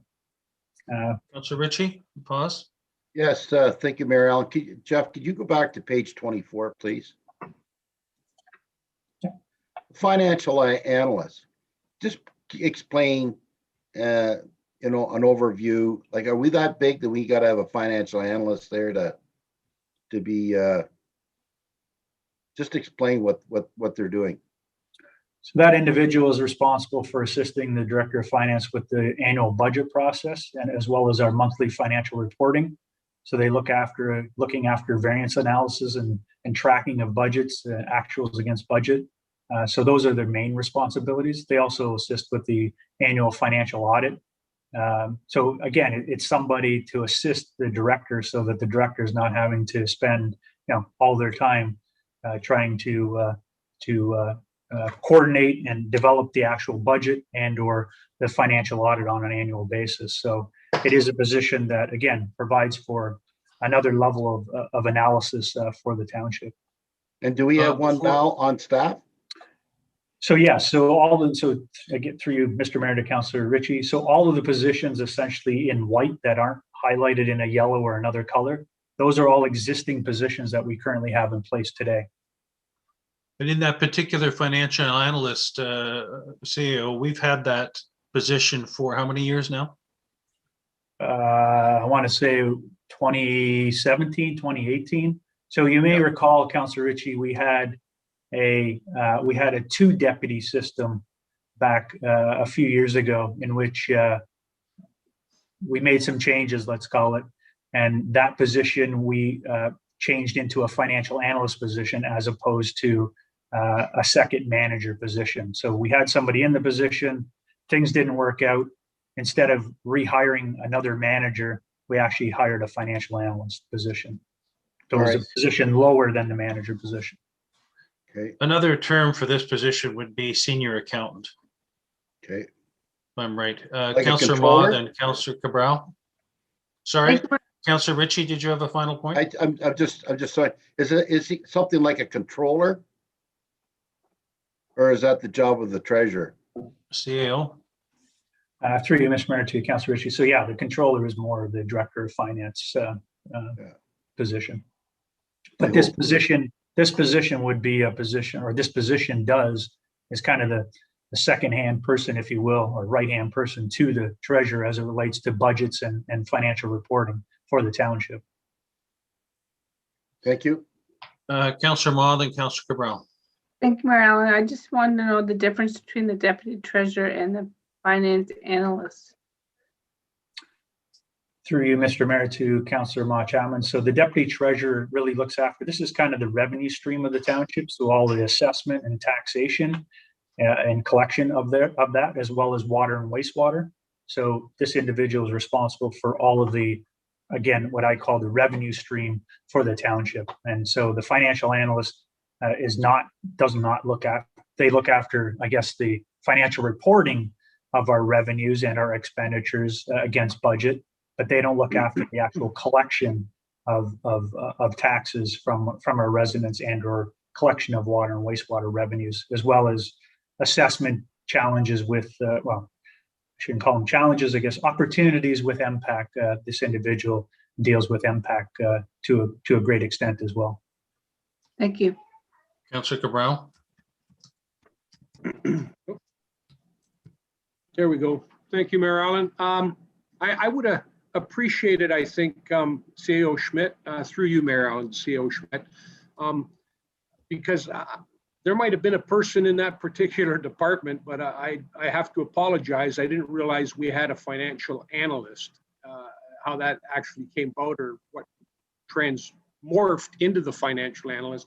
But I would really appreciate if it would be possible to send us, at least me, I don't know if other councillors would be interested in it, the current organizational chart in its entirety, and if possible, this proposed organizational chart with the same color scheme that you've used presently for this. Be a lot easier to do a bit of a comparison. Would that be possible? Doesn't have to be right away, but Through you, Jill? Mr. Mayor, through you, Mr. Mayor, to Councillor Correll, absolutely. And I'll be honest, this area, the only change that you're going to see is the APAR clerk wouldn't be on this chart. Essentially, this is the existing structure, sorry, of the finance department today. Deputy But Mayor Conger? we can provide that.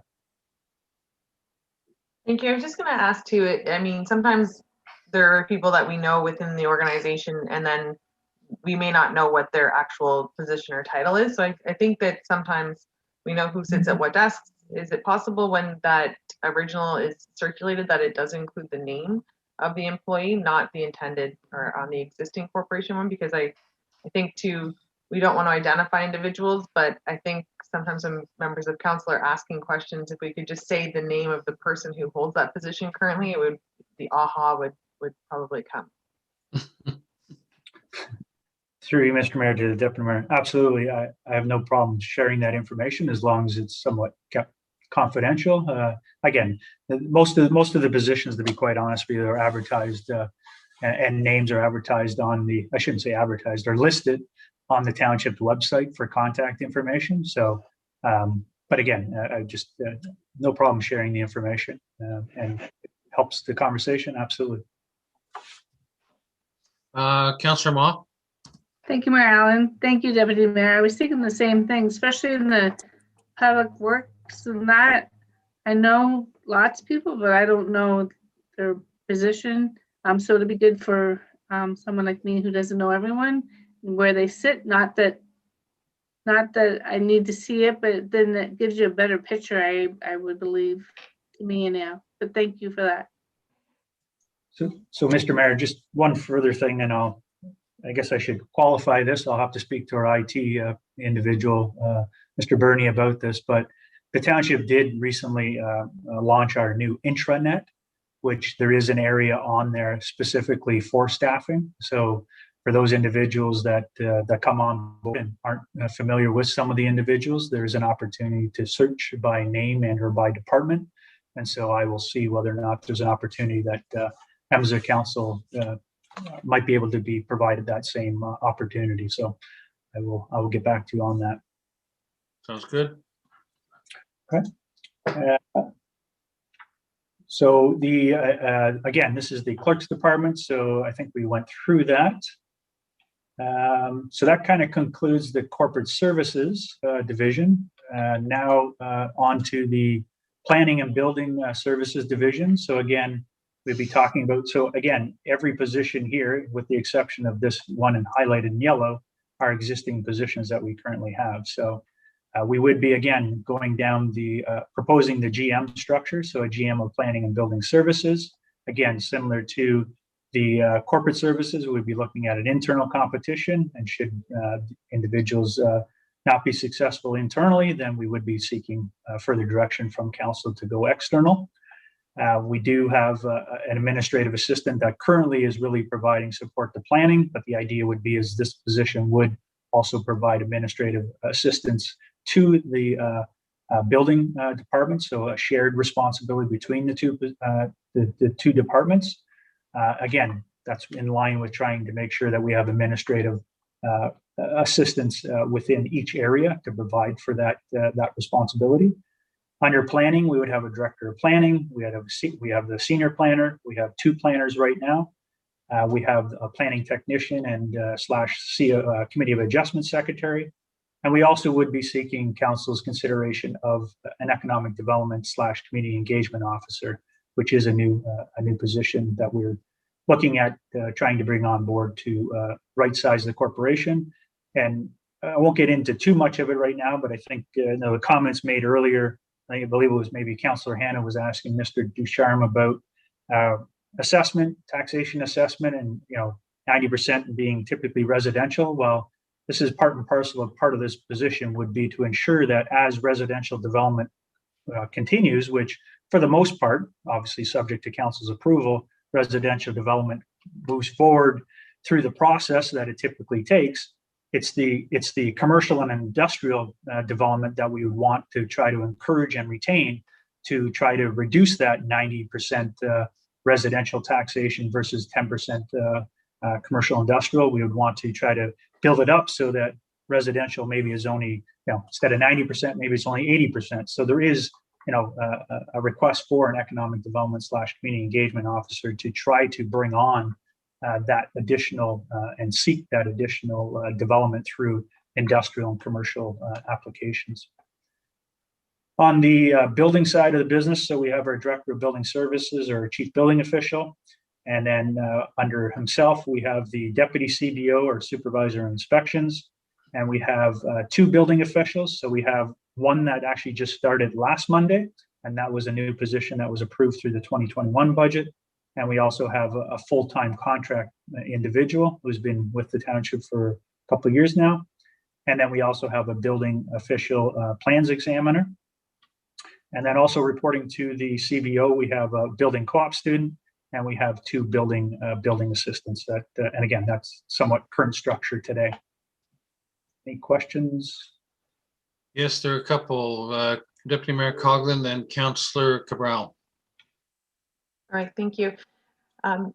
So understanding that we currently, and the operation currently, are about 6 weeks for plan examination and moving forward, with the new hire that we have to alleviate that, that's to alleviate the existing demands on this department, and understanding that this is a zero impact to the tax.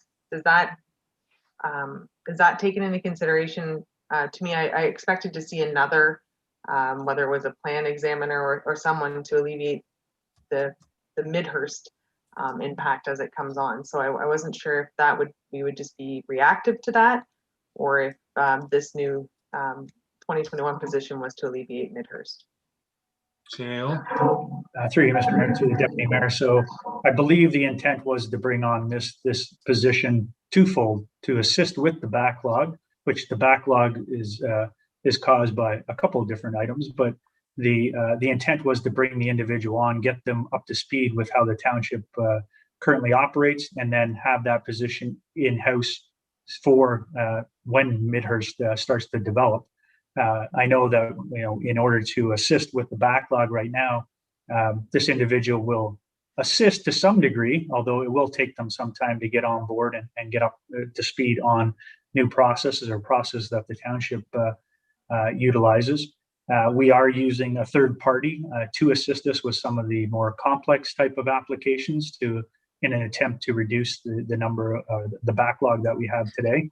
In discussions with our CBO recently, he feels that by mid-May, we should be in a position where we are back down to somewhat of a more normal state of affairs, if you will. Although, again, it's all dependent on people bringing forward applications. I think some of the challenges here is that we are trying to implement software, and that is taking its toll to some degree on staff. And we've had a discussion about the opportunity to bring on additional temporary staff to assist with allowing the software to move forward. The intention is to have it up and running by, I believe it's September of this year, which would be in time for when the building permits for Midhurst would start to come in. So the current position, the new position should help alleviate some of it, but that's not really the intent of that new position. The new position was for, I believe, to assist with Midhurst more specifically. And again, we'll, as we talk about new staffing and as we talk about development, if development happens sooner and in a more aggressive state than what we anticipated through the long-range financial plan, then obviously we'll have to come back to council and have those discussions as to whether or not we may need to bring on staff quicker than what we're currently proposing. Now, the reverse is true as well. So if development doesn't happen as quickly as what we're currently predicting, well, then some of these positions wouldn't have to be coming on as quickly or at the same schedule as what we're predicting at this stage. So again, it's heavily dependent on development. And as development proceeds, sometimes you need to have some of these positions in advance of the development happening, so you can bring them on board, get them organized and get them ready for that development. And in other cases, you can bring positions on a little bit later. Okay. More questions there, Mr. Ryan? Councillor Ritchie. Thank you, Mayor Allen. General Manager of Planning and Building, is that a new position, Jeff? Through you, Mr. Mayor, to Councillor Ritchie. So again, keeping with the GM structure, that would be a new position, yes. But the idea would be is trying to fulfill that position internally. And if we are successful with putting somebody recruiting for somebody internally, then there will obviously have to be some adjustments within the organization. So this chart may have to be tweaked a little bit should we have a successful candidate. And that goes for not just this area, but for corporate services as well, where we currently don't have a GM in the township. You explained just what the general manager is going to be doing. He's overseeing 2 senior directors of planning, senior director of building. Each handle their own departments now very effectively. I'm a little bewildered there. I'm concerned about the general manager, planning and building, and this economic development, but I'll deal with it in my next question. But I have a hard time trying to accept that. Like, is he some kind of a coordinator? Just can you be a little bit more specific as to what he's going to be doing? Sure. Theo. Thank you, Mr. Mayor. Through you to Councillor Ritchie. So we haven't developed full-blown job descriptions for these positions yet because they haven't received council's approval. But the intent would be is as you may recall through the service delivery review, currently I have approximately a dozen people, if not more, directly reporting to me. And so the intent was to try to change the structure of the organization so that there's less individuals having to report directly to me. And these individuals would ultimately be responsible for taking on some of that responsibility. And so this individual would be responsible for all things planning and building services. So, sometimes, and I have to watch what I say here, but, sometimes municipalities are known to operate maybe in a little bit of silos. So the idea would be is making sure that this GM is making sure that planning and building, not that they don't today, but making sure that they continue to operate and communicate with each other on what's happening in the organization, and no different than corporate services. So those GMs would be responsible for, I guess, our strategic team, if you will, as we move forward. So they would be responsible for those specific departments or divisions. As opposed to all of them. Yes, thank you, Mayor. Thank you, Mayor Allen. I have a concern about that because I could see if there was a lot of development get going, but even then, basically instead of 2 people reporting to you, it's going to be 1 guy. So it's like I don't see. I think that to me is a concern, and going forward, maybe that's something we need to address with you in a different session. And that's something that I would like to talk about as well too. We've been growing very well and effectively, and so again, I have a concern about that. This economic development community engagement officer, I think, City of Barrie, places like that, sure they have a person because they're out talking to companies. I think for a municipality like ourselves, I think we're doing an official plan talking about Bayfield North and how we develop it, talking about settlement boundary lines, talking about I think that's the economic development that we need to be talking about, that we should be doing.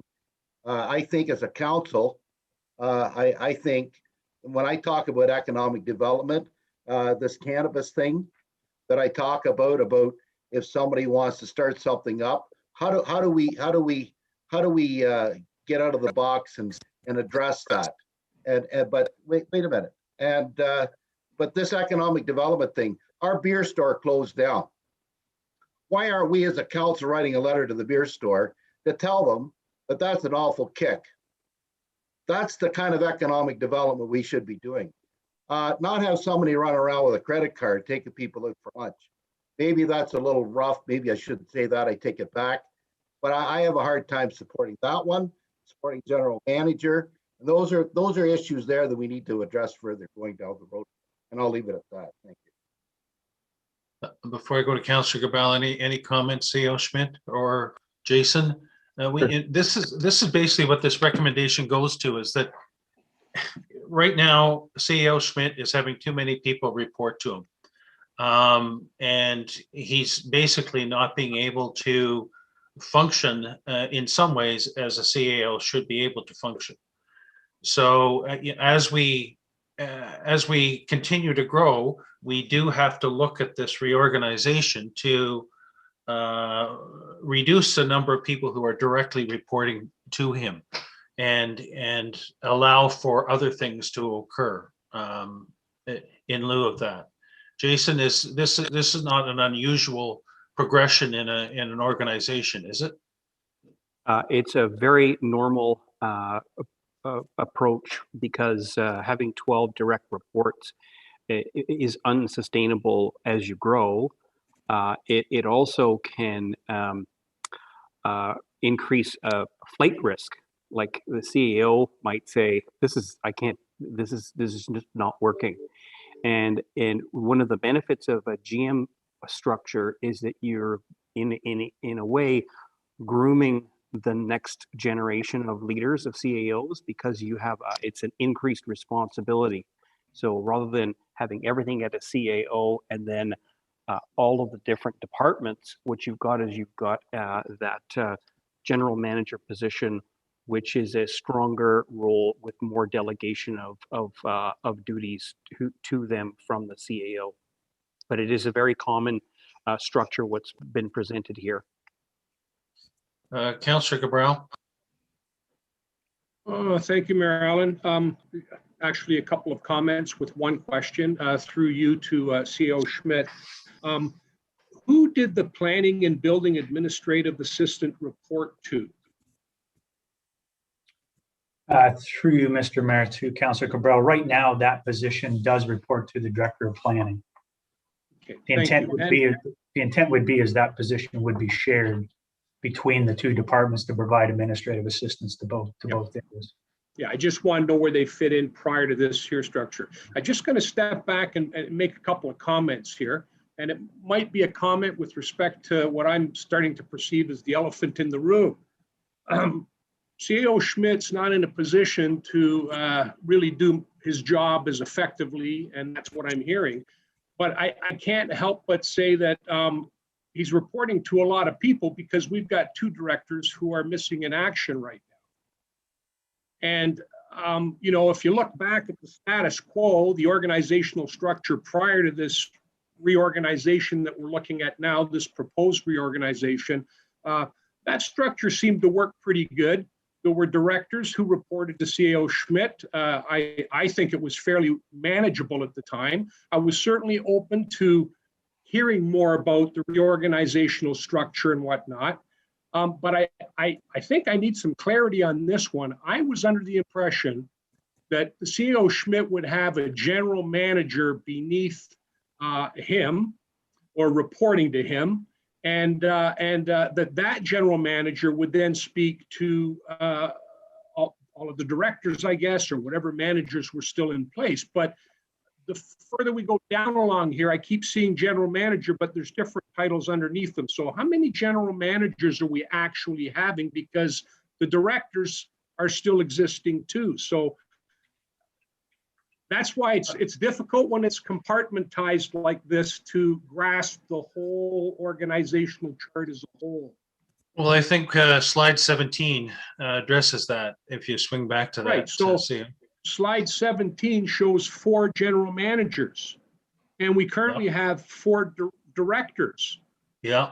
So I really don't see how this makes things better at this stage of the game. I was always under the impression there was one general manager going to be working and reporting to CEO Schmidt so that he could carry on. But as I see it right now, maybe we're better off going back and hiring directors. CEO Schmidt, maybe you go over that again, your thinking and reasoning.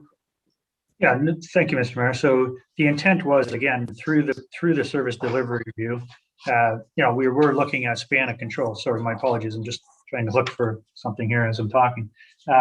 So the span of control is a concern. I do have 12 individuals currently reporting to me, and it does become unmanageable some days. I think the idea was, as we, through this service delivery review, we looked at other organizations, or we had Jason and his team look at other organizations, and they proposed a structure that was similar, not the exact same, but similar to what we're proposing here. You don't have to look too far. That the Township of Tay just recently went through this exercise, and this is exactly what they did. Is they proposed a GM structure, and essentially that's the route that they took. New Tech, Annisvilles, the Bradfords of the world, they have similar, maybe slightly different, but similar structures. And what we're trying to do is set ourselves up for success on a go-forward basis. At the end of the day, if council is not supportive of moving forward 100% in this fashion today, I'm open to other suggestions whereby the intent is that, say, in 2 or 3 years, we can get to this model. So maybe next year we focus on corporate services, and we focus on the GM position for corporate services. And then in 2023, we look at the GM for planning or building services, possibly, or vice versa. But essentially, we have a GM. Well, we're looking for a GM today for the infrastructure and operational services, which essentially would eliminate 2 positions, 2 director positions. So we wouldn't be hiring those 2 positions. And we would be replacing with the GM, who would oversee all the infrastructure and operational division. And then we also have a GM of fire and emergency services, which essentially would be our fire chief. So right today, we would be looking for fulfilling the general manager of corporate services and the general manager of planning building services, which could be fulfilled internally in the organization, which, to be honest with you, we could minimize the financial impact of the township should we have successful candidates, which is still to be determined. It would only be if we don't have successful candidates internally that there would be, or if council agrees to it, that there would be a financial impact to the township to go outside and try to fulfill fill those or recruit for those 2 positions. And maybe one's in 2022 and one's in 2023. Again, I'm looking at a phased approach to try to get to this corporate reorg. I think the comments made about the economic development officer. Again, I think what's maybe not understood by council is that we have probably 2 or 3, if not 4, staff members that take on some of those responsibilities. So we have an individual in planning that looks after economic development as part of their regular duties as a planner. Also looks at and attends BIA meetings. Also attends farmers market. We also have a recreation or individual in recreation that looks after some community engagement responsibilities. We also have our communications officer that looks after some engagement opportunities. We have other staff that take on that responsibility. So it's becoming a point where, if we want to be successful in this area, we really need to start looking at, okay, let's make sure that we have the appropriate individuals in place to make sure that we continue down this path of success. And it's really about that economic development officer. It's not just about attracting new development, which would be part of their portfolio, but it's also about retaining. So to Councillor Ritchie's comments, that would be a conversation that individual would be engaged with the Brewers Retail and or the TD Bank and or whoever else is going to be potentially coming down the chute here, hopefully not, that is looking at relocating and or moving out of the township, which is not what we want. We obviously want to try to provide an opportunity to some degree, to the extent we can, to retain those businesses, because it is something we need, those amenities within the community today, and we'll need additional ones in the future. So that's where that position would assist, and that would be a full-time position for that individual. They would work with the city of Barrie, they would work with the county of Simcoe, and they would try to retain and attract new development, commercial and industrial development, which helps reduce your residential taxes. That would be the intent of that position. Okay. Next. Let me just flip to, I think, oops. Deputy Mayor Coughlin. Thank you, Marilyn, and through you. On the last slide, when we were speaking of the director of planning and then the community engagement officer, So is it possible then when we look at this next to have another session prior to budget so that we can fully understand if it was a successful candidate within the corporation to move from a director of planning or a director of building into the general manager position, what that financial impact would be? Also understanding that there is employees whose salary is being paid for from partially planning, partial recreation. So what the overall financial impact would be. Because to me, if we're increasing existing, so if someone moves up, exactly. So if we have people move up within planning, we're going to be filling a planner's position and also supplementing a director position to a general manager position. So what that full impact would be and what that would look like over from now until this potential structure would be met so that we understand the financial impacts annually. CEO? Through you, Mr. Mayor, to the Deputy Mayor. So yes, the intent today is really just to begin the conversation. This is not to seek 100% direction today. It's a conversation that we wanted to have and we wanted to start, and we can have multiple conversations about this.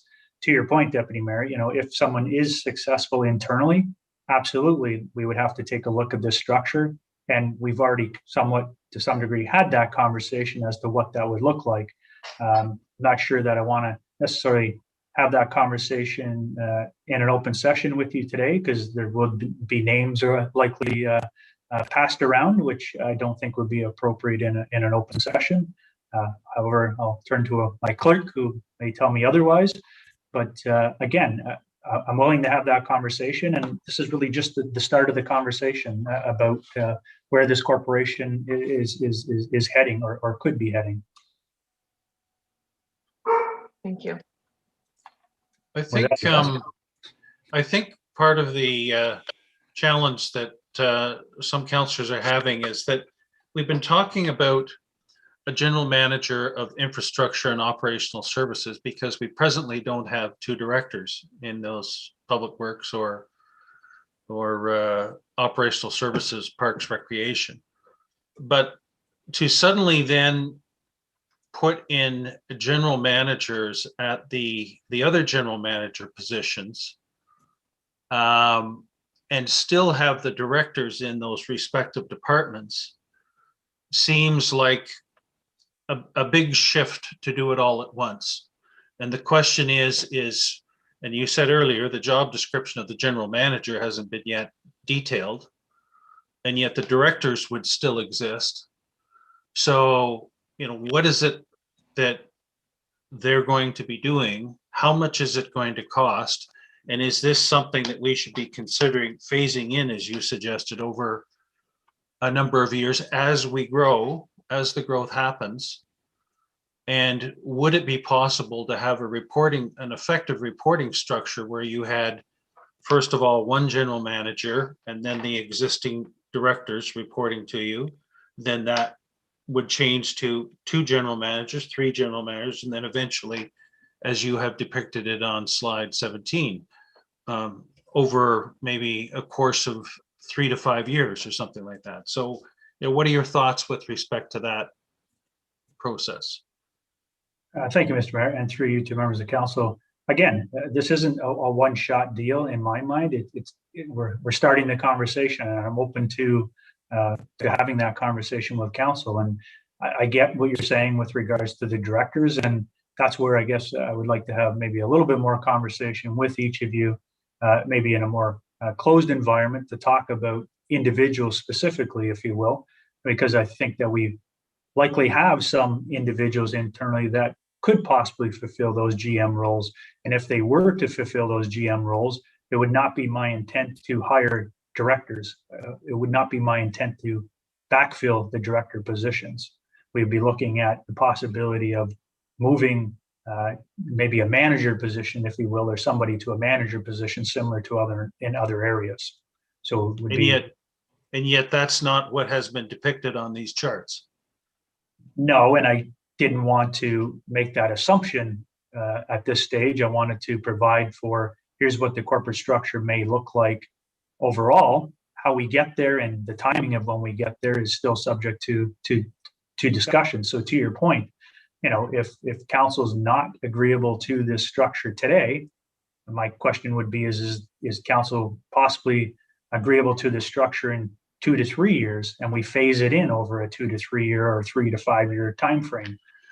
That may be whereby there may be, who knows? I'm not sure. I don't want to speak for any of our directors. I don't believe any of them are looking at leaving, but chances are there could be opportunities outside of these 4 walls that they might want to explore.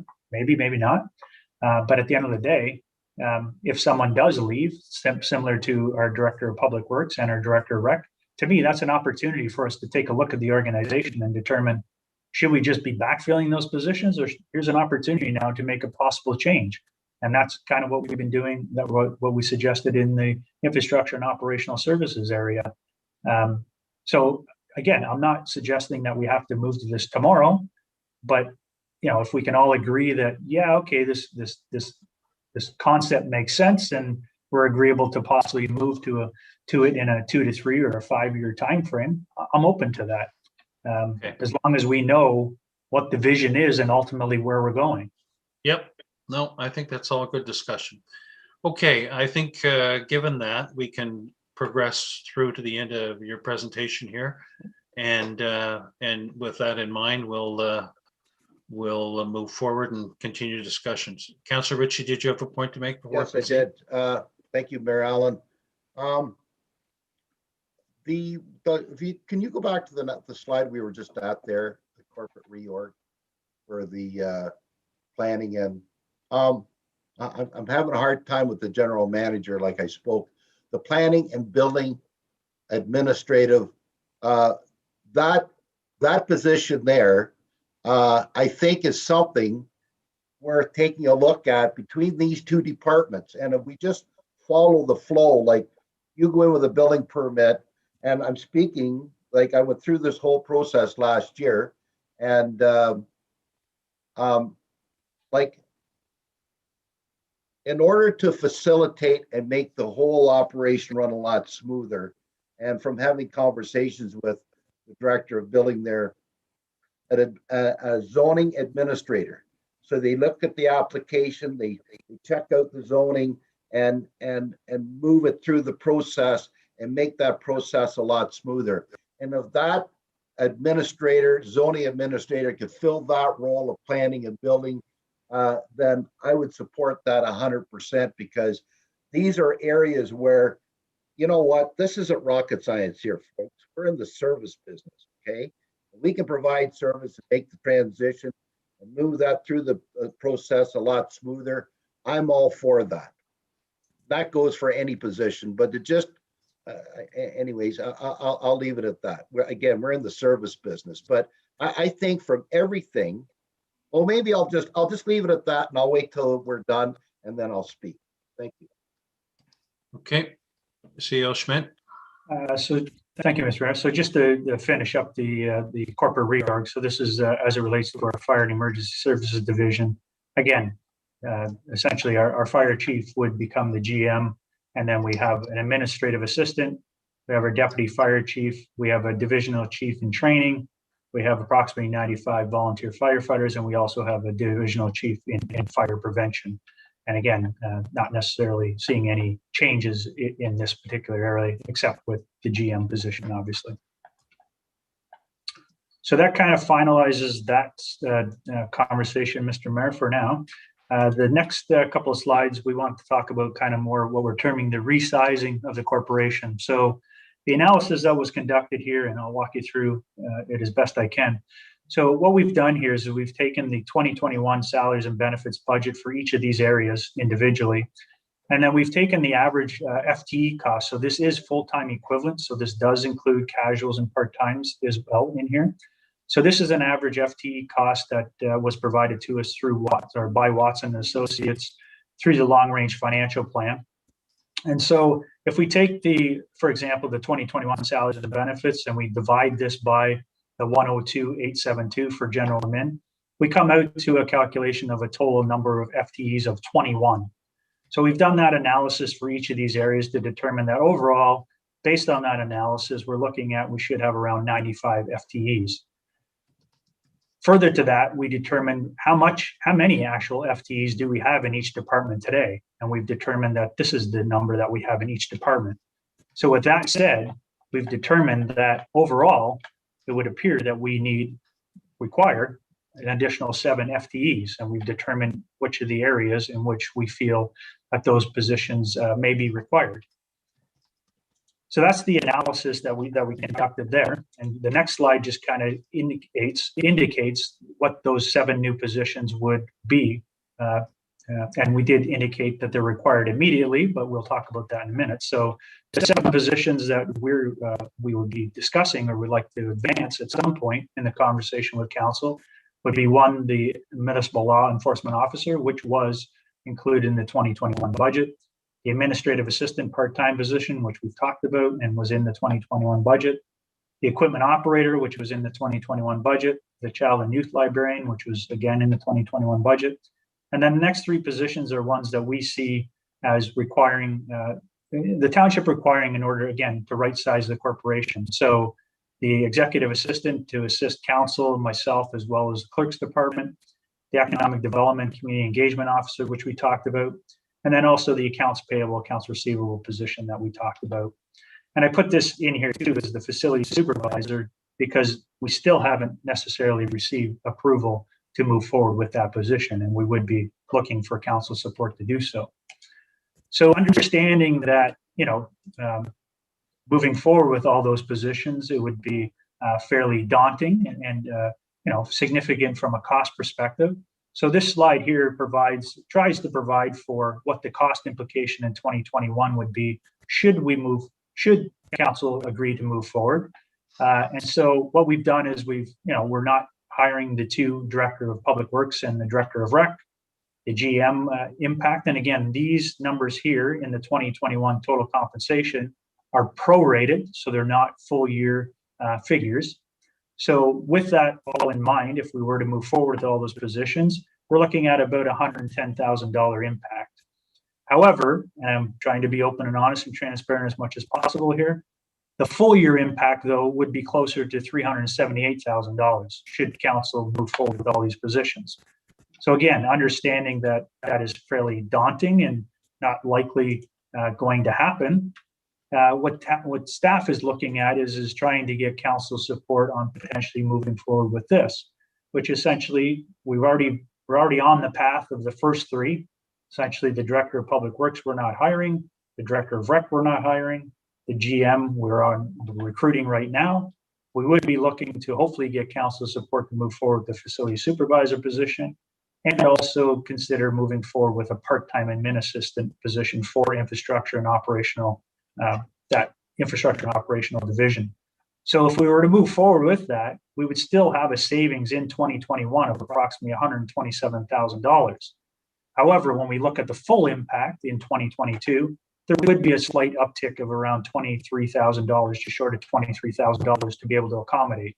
So if council approved this in 2021, this would be in the range of what you'd be looking at as an impact in 2022 by making this decision.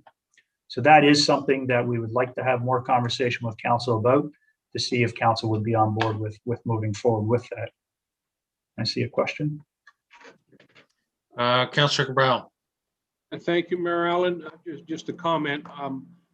It's kind of like we went for the general manager's position before we had approved restructuring. Now it's looking like we're going to be trying to hire people once again before we approve the restructuring. I just see it as putting the cart before the horse a little bit. So I'm not in support of it at this point in time. However, as it gets closer to budget, I'd be happy to see some of these back in the budget again for 2021. Personally, myself, I made a commitment to the residents of the township, and I'm going to have to kind of stick with that original thing. I think we have to look at, is the restructuring going to happen? And if the restructuring is going to happen and those particular positions are identified, I think that's the time to get them. I don't think we put them in place now and then work around the restructuring, or put the restructuring after we hire the people. I think that's not the proper way to do it. That's my comments on this. Sorry. Councillor Moore? Thank you, Mayor Allen. I did have an opportunity to speak with CAO Schmidt before our meeting today, and I think I used those exact words, putting the cart before the horse. So I felt like we're in the middle of a service delivery review. I'd like to continue with that. I'd like to see what things are identified through that and work through that process before we go straight to here. I don't have enough information, like I don't at budget time, to support, hiring these positions once again, except that the Mr. I'm forgetting his name. I don't see his face on here. Ducharme. My apologies. Except for his report, obviously, we all know that we're going to grow. We all know we're going to need positions. I'm not against the restructuring. I think if that's what the CAO wants for the organization, and if he thinks that'll work best for him, I'm fully supportive of that. But I'm not supportive of just hiring people at this time. But I would like it to come forward at budget. Well, just on that, councillors, the problem is that when it comes before budget, we, as happened last year and has happened before, we say there's not sufficient information and we don't approve the budget request. So what's the roadmap to getting from here to a successful budget process? To what more specifics needed, what more information to be able to make a decision so that we don't run into a budget without sufficient information to make a decision. Absolutely agreed. If I may follow up, I agree 100%. And that's why we're going through the service delivery review right now. I'm hoping that with the questionnaire that we're going to put forward to staff, to the directors, that we're going to get down to sort of those details that I know Councillor Ritchie's looking for, that I'm looking for. Those metrics that'll enable me to, yes, I guess we do need a facilities supervisor. Yes, I can see where the staff are overworked and maybe they're spending way too much time on one thing. Those are the kinds of information pieces I need. Not saying we're not going to grow and we're not going to need to hire. Of course we are, but I don't know where and how much. That's all. Okay, CAO Schmidt, what do you see as being then the process of being able to acquire that process and time frame of being able to acquire the information, the analysis that we are hearing is necessary to have the majority of councillors make the decisions that need to be made? Through you, Mr. Mayor, I believe what I'm hearing, and through my conversation with Councilor Moore earlier, is that the intent is to, in my words, park this for now and have a further discussion once the service delivery review has been conducted and completed and provided to council. And at that time, whether it aligns with the budget for 2022 or if it's before that, there could be a conversation that we resurrect this conversation with council at that time. But I believe what I'm hearing is that the service delivery review, they would like to proceed with that and determine what the outcome of that is first before they commit to moving forward with approving a facility supervisor and or any positions at this stage. So hopefully I'm paraphrasing properly, but I believe that's what I'm hearing. And what is council's desire to proceed with the service delivery review, given the meetings that we've had, given today's meeting? What would the majority of council like to see be the next steps to get finalization of the service delivery review? I'll start with Councillor Moore being chair of the committee and then move on to the other cards that have shown. Thank you, Mayor Allen. So after today's meeting, and what I heard earlier, I would propose that we move forward with a couple of the projects that were identified, like the technology master plan that would help us with our strategic direction, would help us with our requirements related to businesses or business practices, what platforms we have. I'd like to see that piece go forward. I'd like to see number 2, was it, that spoke to the business cases and the questionnaire that we talked about, providing the different departments so that they can then provide us with those metrics. I think that's how we're going to get the information we need.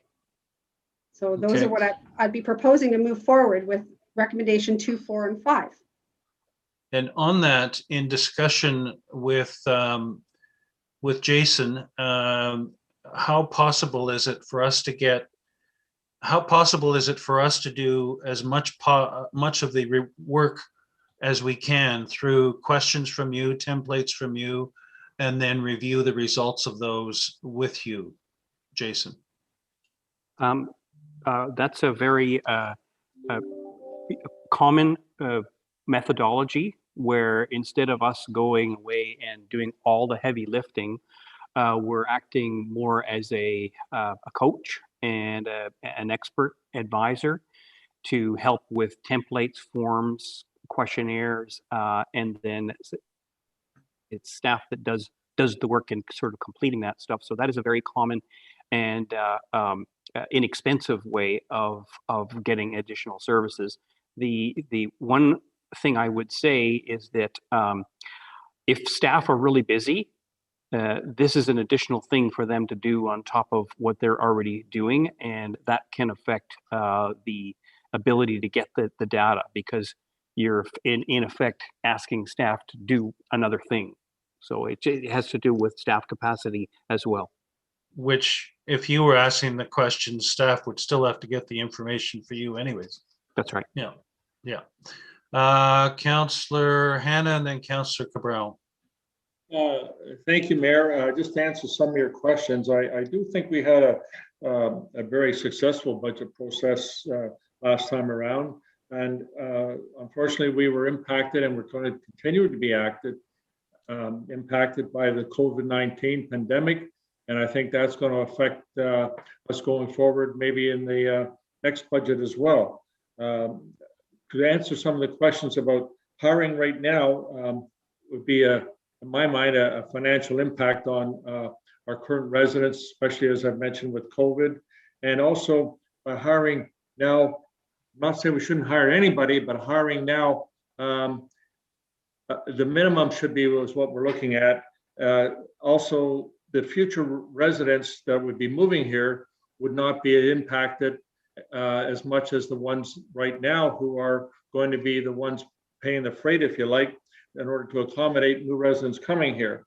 I think also some of the questions that were put forward about the current flow charts, if you want, or organizational charts, once we see those, possibly we could look at what the priorities would be for changes, rather than having the whole 7 new hires put forward, but what the priorities for changes would be. And we could have a further meeting with CEO Schmidt to work that out and see what could or could not be negotiated.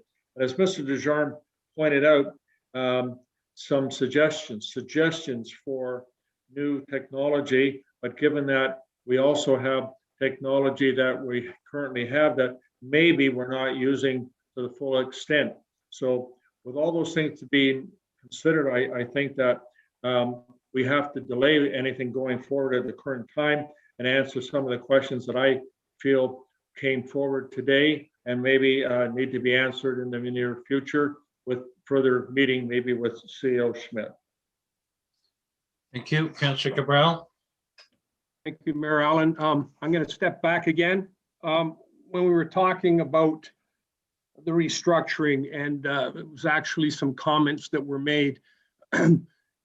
When we asked for a service delivery review and reached out to a consultant, we ended up getting something that really, I think we can all agree, was not what councillors had initially been looking for. No residential input, that kind of thing. More of a strategic outlook, an environmental scan, so to speak. And with COVID-19, it complicated matters. Out of that, we did identify some particular points in that, but what I've seen since the fall is that this meeting, even today, which was to discuss those particular points, the only one that's really been pushed forward and seems to be coming before council today relates strictly to the reorganization of the township as to its organizational structure. And I really think there were a lot of other things that could have been focused on that dealt more with providing the services and the level of service to our residents. We focused on this restructuring. With the advent too of these particular positions coming back before council, I can't help but feel that it's coming through the back door as a result of this meeting and as a result of this reorganization of the structure proposal for the township, that it's coming back through the back door for us to hire people. And I'm not happy with that. I don't think that was the intent of what we originally sought to do. And I don't think the focus of the consultant's report was strictly on reorganizing the structure. The other point I want to make, and I could be wrong on this, is I don't believe that the contract has been awarded to anybody.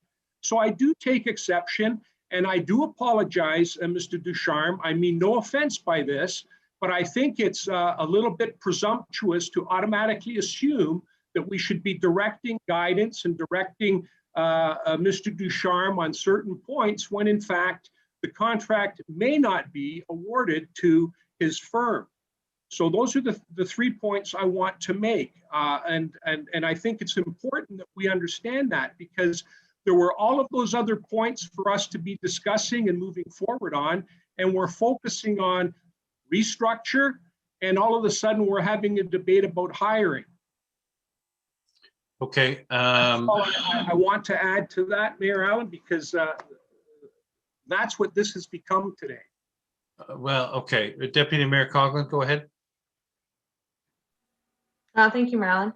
I guess I would just like to see, before we move, before we put everything on hold, I think I've heard in the past two, sorry, I have 2 points. The first one, the past two, is that we wanted this to be on a more granular level, but now I'm hearing that we want to put it on hold. And I'm curious, is it because of COVID and we're not able to job shadow? And I know there was a lot of conversation from other members of council about that. So I do want to continue on a productive path forward, but I'm seeing it. I'm seeing this happening again. It seems to me like everything's just going to be put on hold, and we're going to be sitting here in another 12 months from now looking at this, because I understand that we haven't had an official resolution of council to hire a infrastructure of general operations, but at the same time, to me, by not rehiring the public works or the director of Parks and Rec, I mean, that budget still sits there. So technically our CAO could hire and refill those 2 positions, because that's the current direction of council. So while we haven't provided specific, I believe there has been a consensus of our council to move in a different direction, because otherwise those 2 positions would be rehired and refilled at this point. So I'm just curious, I guess I'm looking for clarification, because from what I've understood, this council is that we are supportive of reorganization, and we are supportive of our CAO. So I'm just curious, you know, we want to put succession planning in place. We want to put these positions to better our organization.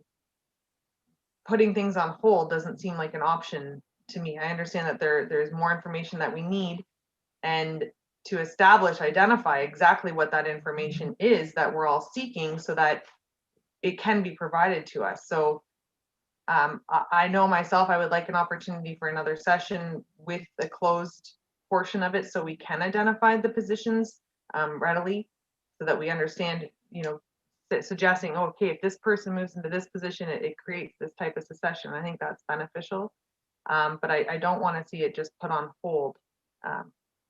Sorry, Yep. I saw right there. Okay, before I go to Councillor Moore, Councillor Cabral, there were 2 components of this meeting. One was to follow up on what we had narrowed down on the recommendations from the service delivery review and get more information, more discussion on each of the recommendations. That did happen. And so we have to decide what the next steps are with respect to those, which I'm sure Councillor Moore is going to have some recommendations with respect to that. But the other piece was CAO Schmidt following up on information that had been requested by council about going back and looking at the historical information which he's presented and revisiting what the needs were. So I don't think it's the cart before the horse. It's just fulfilling two things that we had said are part of the process that we need to have to move forward. So, yes, Mayor Allen, I understand what you're saying. I just want to clarify, there were two components, and you've just illustrated both of the components that should have been part of this meeting. The other component that was dropped in our lap was the restructuring component and the idea of hiring more individuals. That should have been for another meeting at a different time, or to be quite frank with you, I don't think that should have come up at this meeting at all. That's something to be deliberated at budget time. And I still, that's what I'm saying. I agree with what you're saying, but the 2 points that you just mentioned were the reason for the meeting. And I suggest, sir, that we do move forward with what we wanted to do with the service delivery idea. All right. Thank you. We can continue that debate, but Councillor Moore, go ahead. Thank you, Mayor Allen. I just wanted to reiterate that I'm not in favor of putting anything on hold, technically. I think all the extra information that we got about new hires was on top of what we had asked for, definitely. I think the reorganization piece, it was morphed into what this became because it was recommendation 8 and 9. And so we ended up with a lot of additional information. Anyway, I'm not in favor of putting our service delivery review on hold. So if I did say that, I want to move forward, and if we need to do another meeting with that, that's fine. But I'm ready to make some recommendations today on what we need to concentrate on. Well, we have to, thank you. We have to discuss, what's the most logical means of going forward. What is it, a closed session to talk more specifics about organization and about the logistics of proceeding with some of these recommendations? Or does it go back to the committee for the committee to do, in which case it still has to come back to council, and we still would need to have a closed session for some component of that? My feeling is that we should probably have a closed session and deal with it all and the efficiency of time to deal with moving forward, how we move forward with some of these recommendations, what the process, what the timeline is, and to revisit the organization structure piece. Councillor Moore, do you agree with that? Yes, I do. Yes, I do. I'd like to move forward to a closed session. Okay. Who else had a card up there, please? Councillor Hannah, then Councillor Ritchie. Well, thank you, Mayor. And to answer your question about next steps, again, to reiterate what I stated, I believe that if we could get organizational chart of what we currently have, what the CEO Schmidt is suggesting as the ultimate one, and then another couple with what he would consider to be some of the priorities, so we can be somewhere in between what we have and what the ultimate would be, with some, as I mentioned, some minor priorities that we could use as next steps going forward. I think that would help me anyway. And I also think, to answer your question too about what we should be doing with the service delivery, I still think one of the components that's been missed, in my opinion, is the impact or input, I should say, from our residents on their opinion as to what they feel is the service delivery they're receiving from Springwater Township. I think if we had those things going forward, it would help me at least be able to come out with what I think was suggested to be a productive method of going forward. And I do support the idea of it going forward also with a closed session where we can understand what individuals are in certain locations so we know what the CAO or his team have in mind. Before going to Councillor Ritchie, thank you. Jason, what would be involved in, and to what extent did you consider the survey aspect that Councillor Hannah refers to? We often do surveys of public. I believe this is going back about a year ago. The concern was it was just the beginning of the COVID and asking people's opinion about service levels and stuff like that wasn't the right time. We regularly do public consultation, like surveys for residents about their level of satisfaction and what they think should be priorities. Again, those surveys are there's a bit of a risk that you hear from the loudest few, and you don't necessarily get a good range of views from everybody, but they are a common part of municipal service delivery reviews, and they're done sometimes, other times they're not. Okay. Before going to Councillor Ritchie, then Deputy Mayor Coughlin, Clerk Ainsworth, can you, given the motion, the recommendations on the table and what we've discussed, you might have already started to craft something with respect to a motion arising from this meeting. If you haven't, can you please do that while we just continue discussion? Yes, Councillor Ritchie? Yes, thank you, Mayor Allen. I'm with the rest of them. I'd like to move forward with this. I don't want to put it on hold. Closed session would be fine. So we can, come to some kind of an agreement. The new hires, I'm having a problem with that, but again, we can talk about that at a later date. The bit of a history trip there that our CAO provided, I appreciate that. I like that. I think that kind of gave us an idea of where we were, what we're doing, and how we're going to move forward. And I think out of this whole exercise this afternoon, even though we want to move forward with the service delivery and find some more granular information there, I think out of this whole thing is the thing about technology. I often wonder if we were to enhance the technology that Jason talked about, how would that, I think that would give us a boost to address the growth that we seem to be looking towards, or we're talking about, better technology between the departments. Again, working with that new technology that the building department's got. How do we build off that? I would support more information on that going forward into the budget and getting that for our staff. The whole thing here is about making the operation run a lot smoother. And I think starting with that better software, more software, and looking into that, I think would be a step in the right direction. I think that would help us out a lot. And then we can address the staffing issues as we move forward. But at least we've gotten started on the technology part. I think that's staring us right in the face. And I think that's very welcoming in all departments as the township moves forward. Thank you. Thank you. Deputy Mayor Coughlin?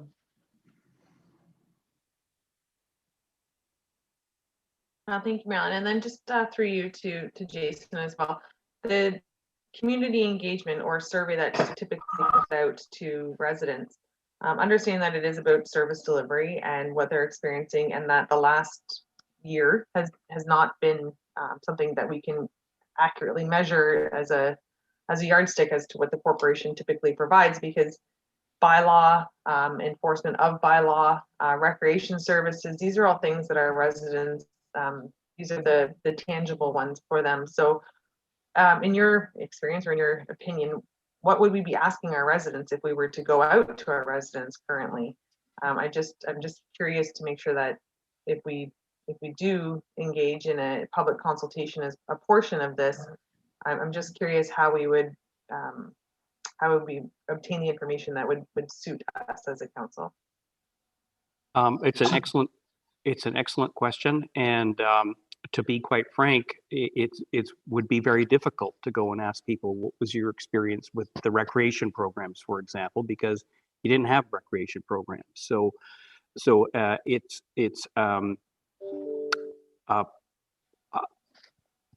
don't really have a good answer for you, quite frankly, because I think that the ones that we have done, what we have done is we've made the COVID reality quite explicit in the survey. So there's a recognition that their answers are, during COVID, how has the municipality's response been? And so people will have good things to say or bad things to say about the COVID response. And then in the questionnaire, what we do is we say, we put it in a normal year, without assuming how would you rank recreation services, that kind of thing. So that's the wording that we put into surveys, the last two that we've done. Thank you. Okay, Councillor Cabral. Thank you, Marilyn. I'm all for having the service delivery move forward. The review or audit, as we were calling it. I know that at our last meeting, there were some very good suggestions that came out, and hopefully they're going to also find their way into creating a bit of a path forwards. I just wanted to add maybe there might be an opportunity through the tax and wastewater bills that go out to engage the public a little bit as well. Also, kind of like more or less a staff assessment of their working environment. And certainly at the administrative level, staff might be able to provide some kind of metrics as to what their functions are and how they perform them, and any perceived problems that they might have. And the last one, of course, was providing all staff members from the bottom up an opportunity to engage, I guess, in a survey, for lack of a better term, so that we can get not only their input, but their own ideas on where we might do better and where we're failing. Okay, Clerk Ainsworth. Thank you, Mayor Allen. So the intention for recommendation 2, 4, and 5, there really is no more further information that can be brought to council. The next steps in this would be for all of the comments that have taken place over the last few meetings, the questionnaire, for the efficiency and service delivery audit ad hoc committee to now go in and scope further what would be the next steps regarding those 3 recommendations specifically. Again, the committee does have to bring everything back to council for final approval, but at the committee level, that's where it would get into detail on ideas on how to move forward with the next steps. What council would be looking for externally versus what can be done internally. It would discuss the ideas of the surveys and all of that detail. And for recommendation 8 and 9 to come back to council as a whole in a closed session for further discussion regarding the organizational structure. That's how I've crafted the motion, and I just wanted to add that staff's intention was that recommendation 2, 4, and 5 would be forwarded to the committee as a next step. I just, okay, before I take it to other councillors, I was just thinking that the closed session would allow discussion that would encompass the recommendations or have impact on the potential recommendations and what we do next with respect to those, as well as recommendation 8 and 9. So I thought that in discussion with Councillor Moore, she was in favor of us having a closed session with all of council, Yes. rather than taking the time to go back to the committee, have a discussion, come back with a recommendation, and then have to have the closed session. But maybe I misunderstood. Councillor Moore? Thank you, Mayor Allen. I think for expediency, I think we should just have the special meeting and understand from council what it is they're looking for exactly. Recommendation 8 and 9, I feel like could be postponed. I'd like to move forward with 2, 4, and 5 though right now. Yeah. Okay, so via a closed meeting to continue Yes. this discussion, yes. Yes. Councillor Clerk Ainsworth? Thank you, Mayor Allen. Unfortunately, that does not qualify for closed session. Those discussions for recommendation 2, 4, and 5 need to take place in open session, which is what the last 2 sessions, that's been the point and the outcome of the last 2 sessions. But they involve human resources clerk. So further to what CAO Schmidt has been saying, we can't talk as directly with respect to human resources unless it's closed session. Is that not true? Go ahead. I'll let CAO Schmidt. Thank you, Clerk Ainsworth. So the intent, Mr. Mayor, is if further discussion was to happen on recommendation 8 and 9 specifically, that would need to go into closed session. Recommendation 2, 4, and 5 don't need closed session discussion. So those can proceed if council wishes to proceed with those through the service delivery review.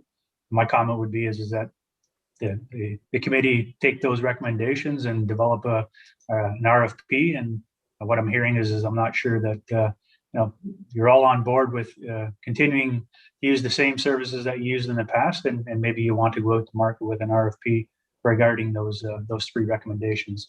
With regards to recommendation 8 and 9, those can come back in the future, maybe once the recommendation 2, 4, and 5 have been addressed. Councillor Moore? Thank you, Mayor Allen. If it is, rest of council would allow me to take it back to the committee to develop the RFP and send it off, hearing all of the information that I have today, then if they would trust the committee to do that, I'd be more than happy to. But if council feels like they need to be part of that process, then I guess we go to a public meeting. Clerk Ainsworth? Thank you, Mayor Allen. 3 to council. That direction has already been provided to the committee. Should council now wish to deal with that as council as a whole, the decision previously would have to be reversed because that was delegated to the committee and the committee was already appointed to do that. As a reminder, what the committee does draft, it is not final approval. It does have to come back to council for final approval. Okay, can you read the motion that you have drafted then, Clerk Ainsworth, please? Thank you. So just for clarification, the closed session for recommendation 8 and 9 is not intended to happen now. Is that intended to happen after the service delivery review gets further down the road? Yes.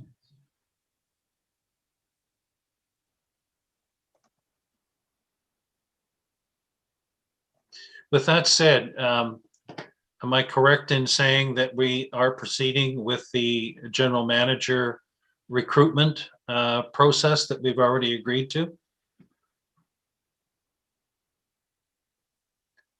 Clerk Ainsworth and Councillor Cabral. Thank you, Mayor Allen. Again, that direction has already been provided from council. Should council wish to change that direction, there would need to be a motion from council as such.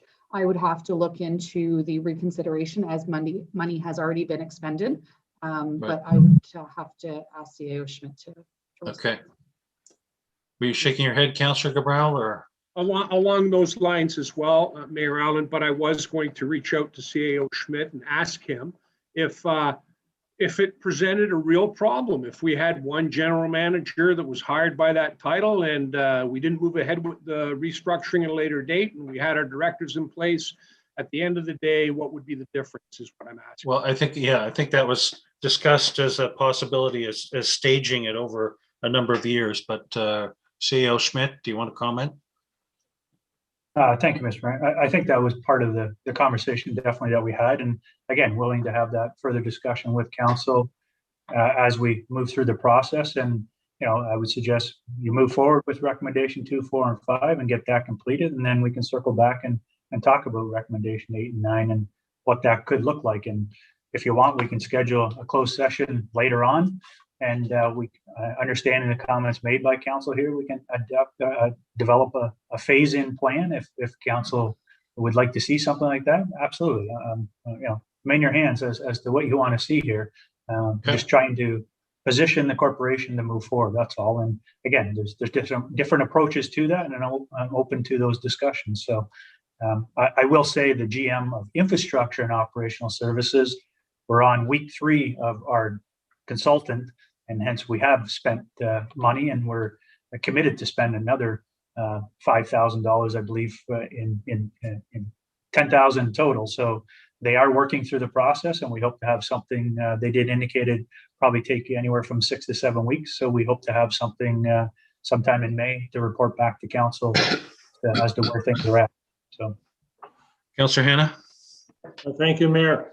Can I just strongly ask or suggest for clarification that going forward with the service delivery, it be sort of separated from the reorganization and new hiring? I don't see them as being connected, even though one will impact the other. I would appreciate it if we could keep those two things, as Councillor Cabela suggested. If we could keep them separate going forward, I think it would be a lot easier and probably more manageable. Okay, can you read the motion draft, Clerk Ainsworth, please? Thank you. And I would be seeking comments from the CAO and from Director Radigan, just based on my draft. So it would read that the presentation from Jason Ducharme of MNP LLP and Jeff Schmidt, CAO, regarding the service delivery review be received, and that recommendation number 2, 4, and 5 be forwarded to the Efficiency and Service Delivery Audit Ad Hoc Committee for proposal of next steps and drafting of an RFP for final approval by council, and that recommendations 8 and 9 be forwarded to a closed session of council for further discussion regarding the proposed organizational structure once recommendations 2, 4, and 5 have been dealt with. Are there any suggestions to that motion? Okay, can I have a mover and seconder for that, please?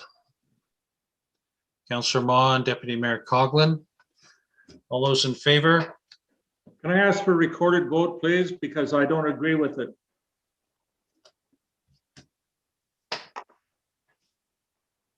Okay, go ahead then, Clerk Ainsworth.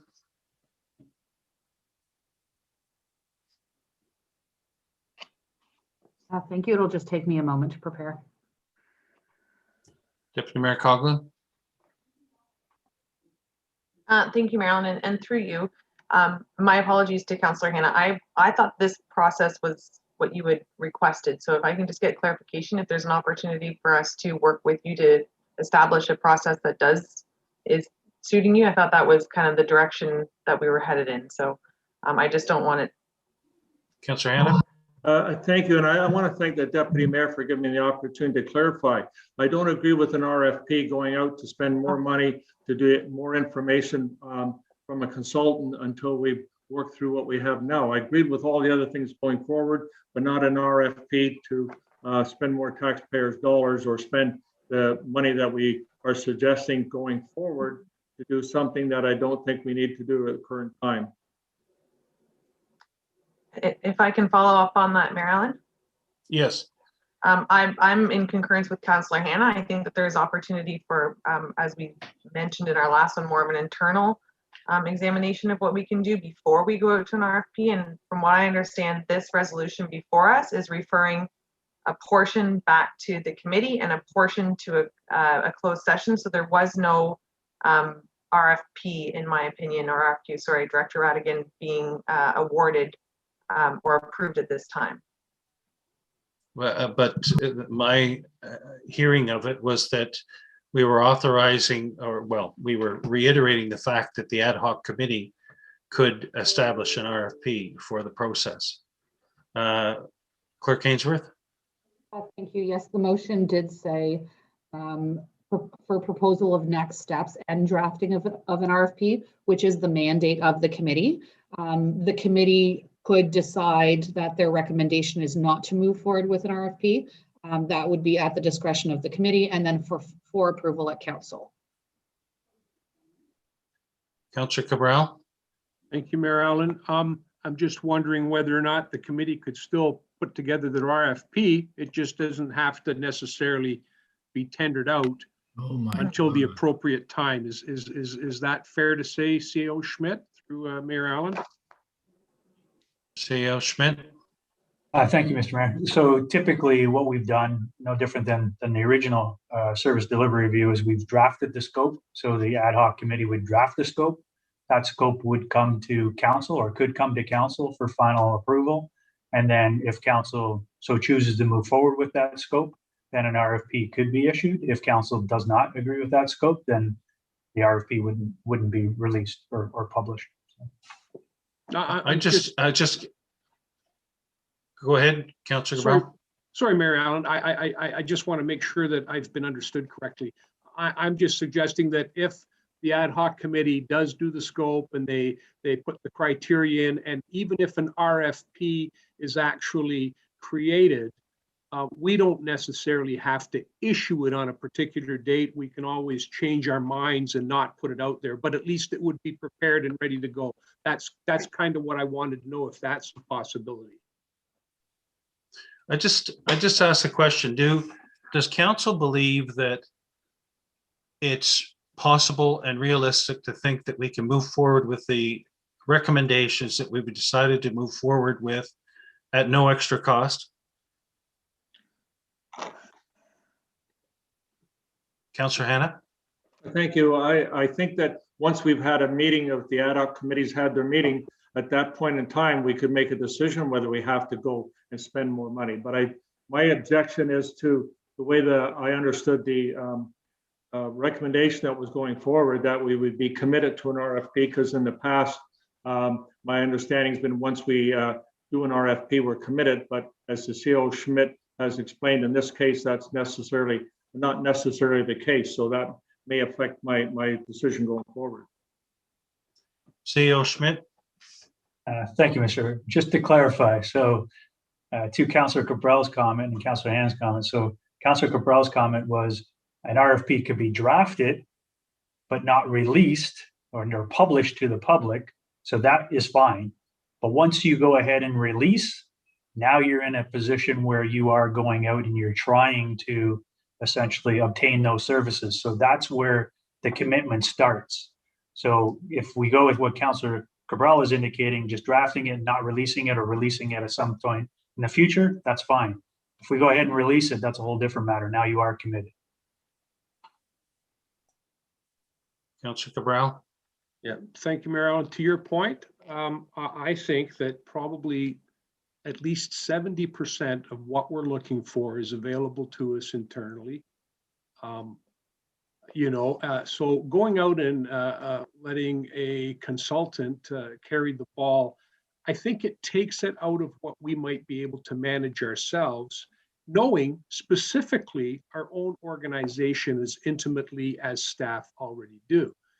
Of course, once that data is all brought together, there may be obviously opportunity to reach out through a consultant for some key information and maybe some analytical analysis of the data that they might be able to come back with and say, here's a few things you might be able to do to improve upon what you're already doing.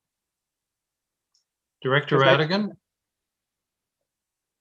Thank you, Mayor Allen. Through you to members of council. I just wanted to remind members of council that $50,000 was approved to seek an audit. And so based on the discussions we've had in the past few weeks, we would take it back to the committee, recommendations 2, 4, and 5. And ideally, yes, we would like to discuss them and do what we can in-house. But I also would like to remind council that we may not have the expertise either to do that. And so ideally, if we're looking for an audit that truly accomplishes what council's mandate is and what members of council are looking for, I would recommend portioning some of it out and hiring external expertise. There's definitely items we can do in-house, and that's definitely not an issue, but there are also might be additional concerns in terms of workload as well. But those are things that staff are willing to take on. But in terms of a consultant's point of view, you are looking at a third-party unbiased opinion, which I feel would also really assist. Thank you. Okay. CEO Schmidt? Sorry, Mr. Mayor, and just maybe to add on to Director Radigan's comments, again, once the committee has determined the actual scope and or exactly what it is that they're seeking, staff can take a look at that and then determine internally what can we actually accomplish internally. And then again, if there's things externally that need to be sought, then we can go back to the committee and have that discussion and bring that to council. So again, I think some of it definitely can be done internally. It is just once we actually see the details, then we can make a better decision as to what it is that we can do internally versus what we might need a third party to assist us with. Okay. The Councillor Hannah? Thank you.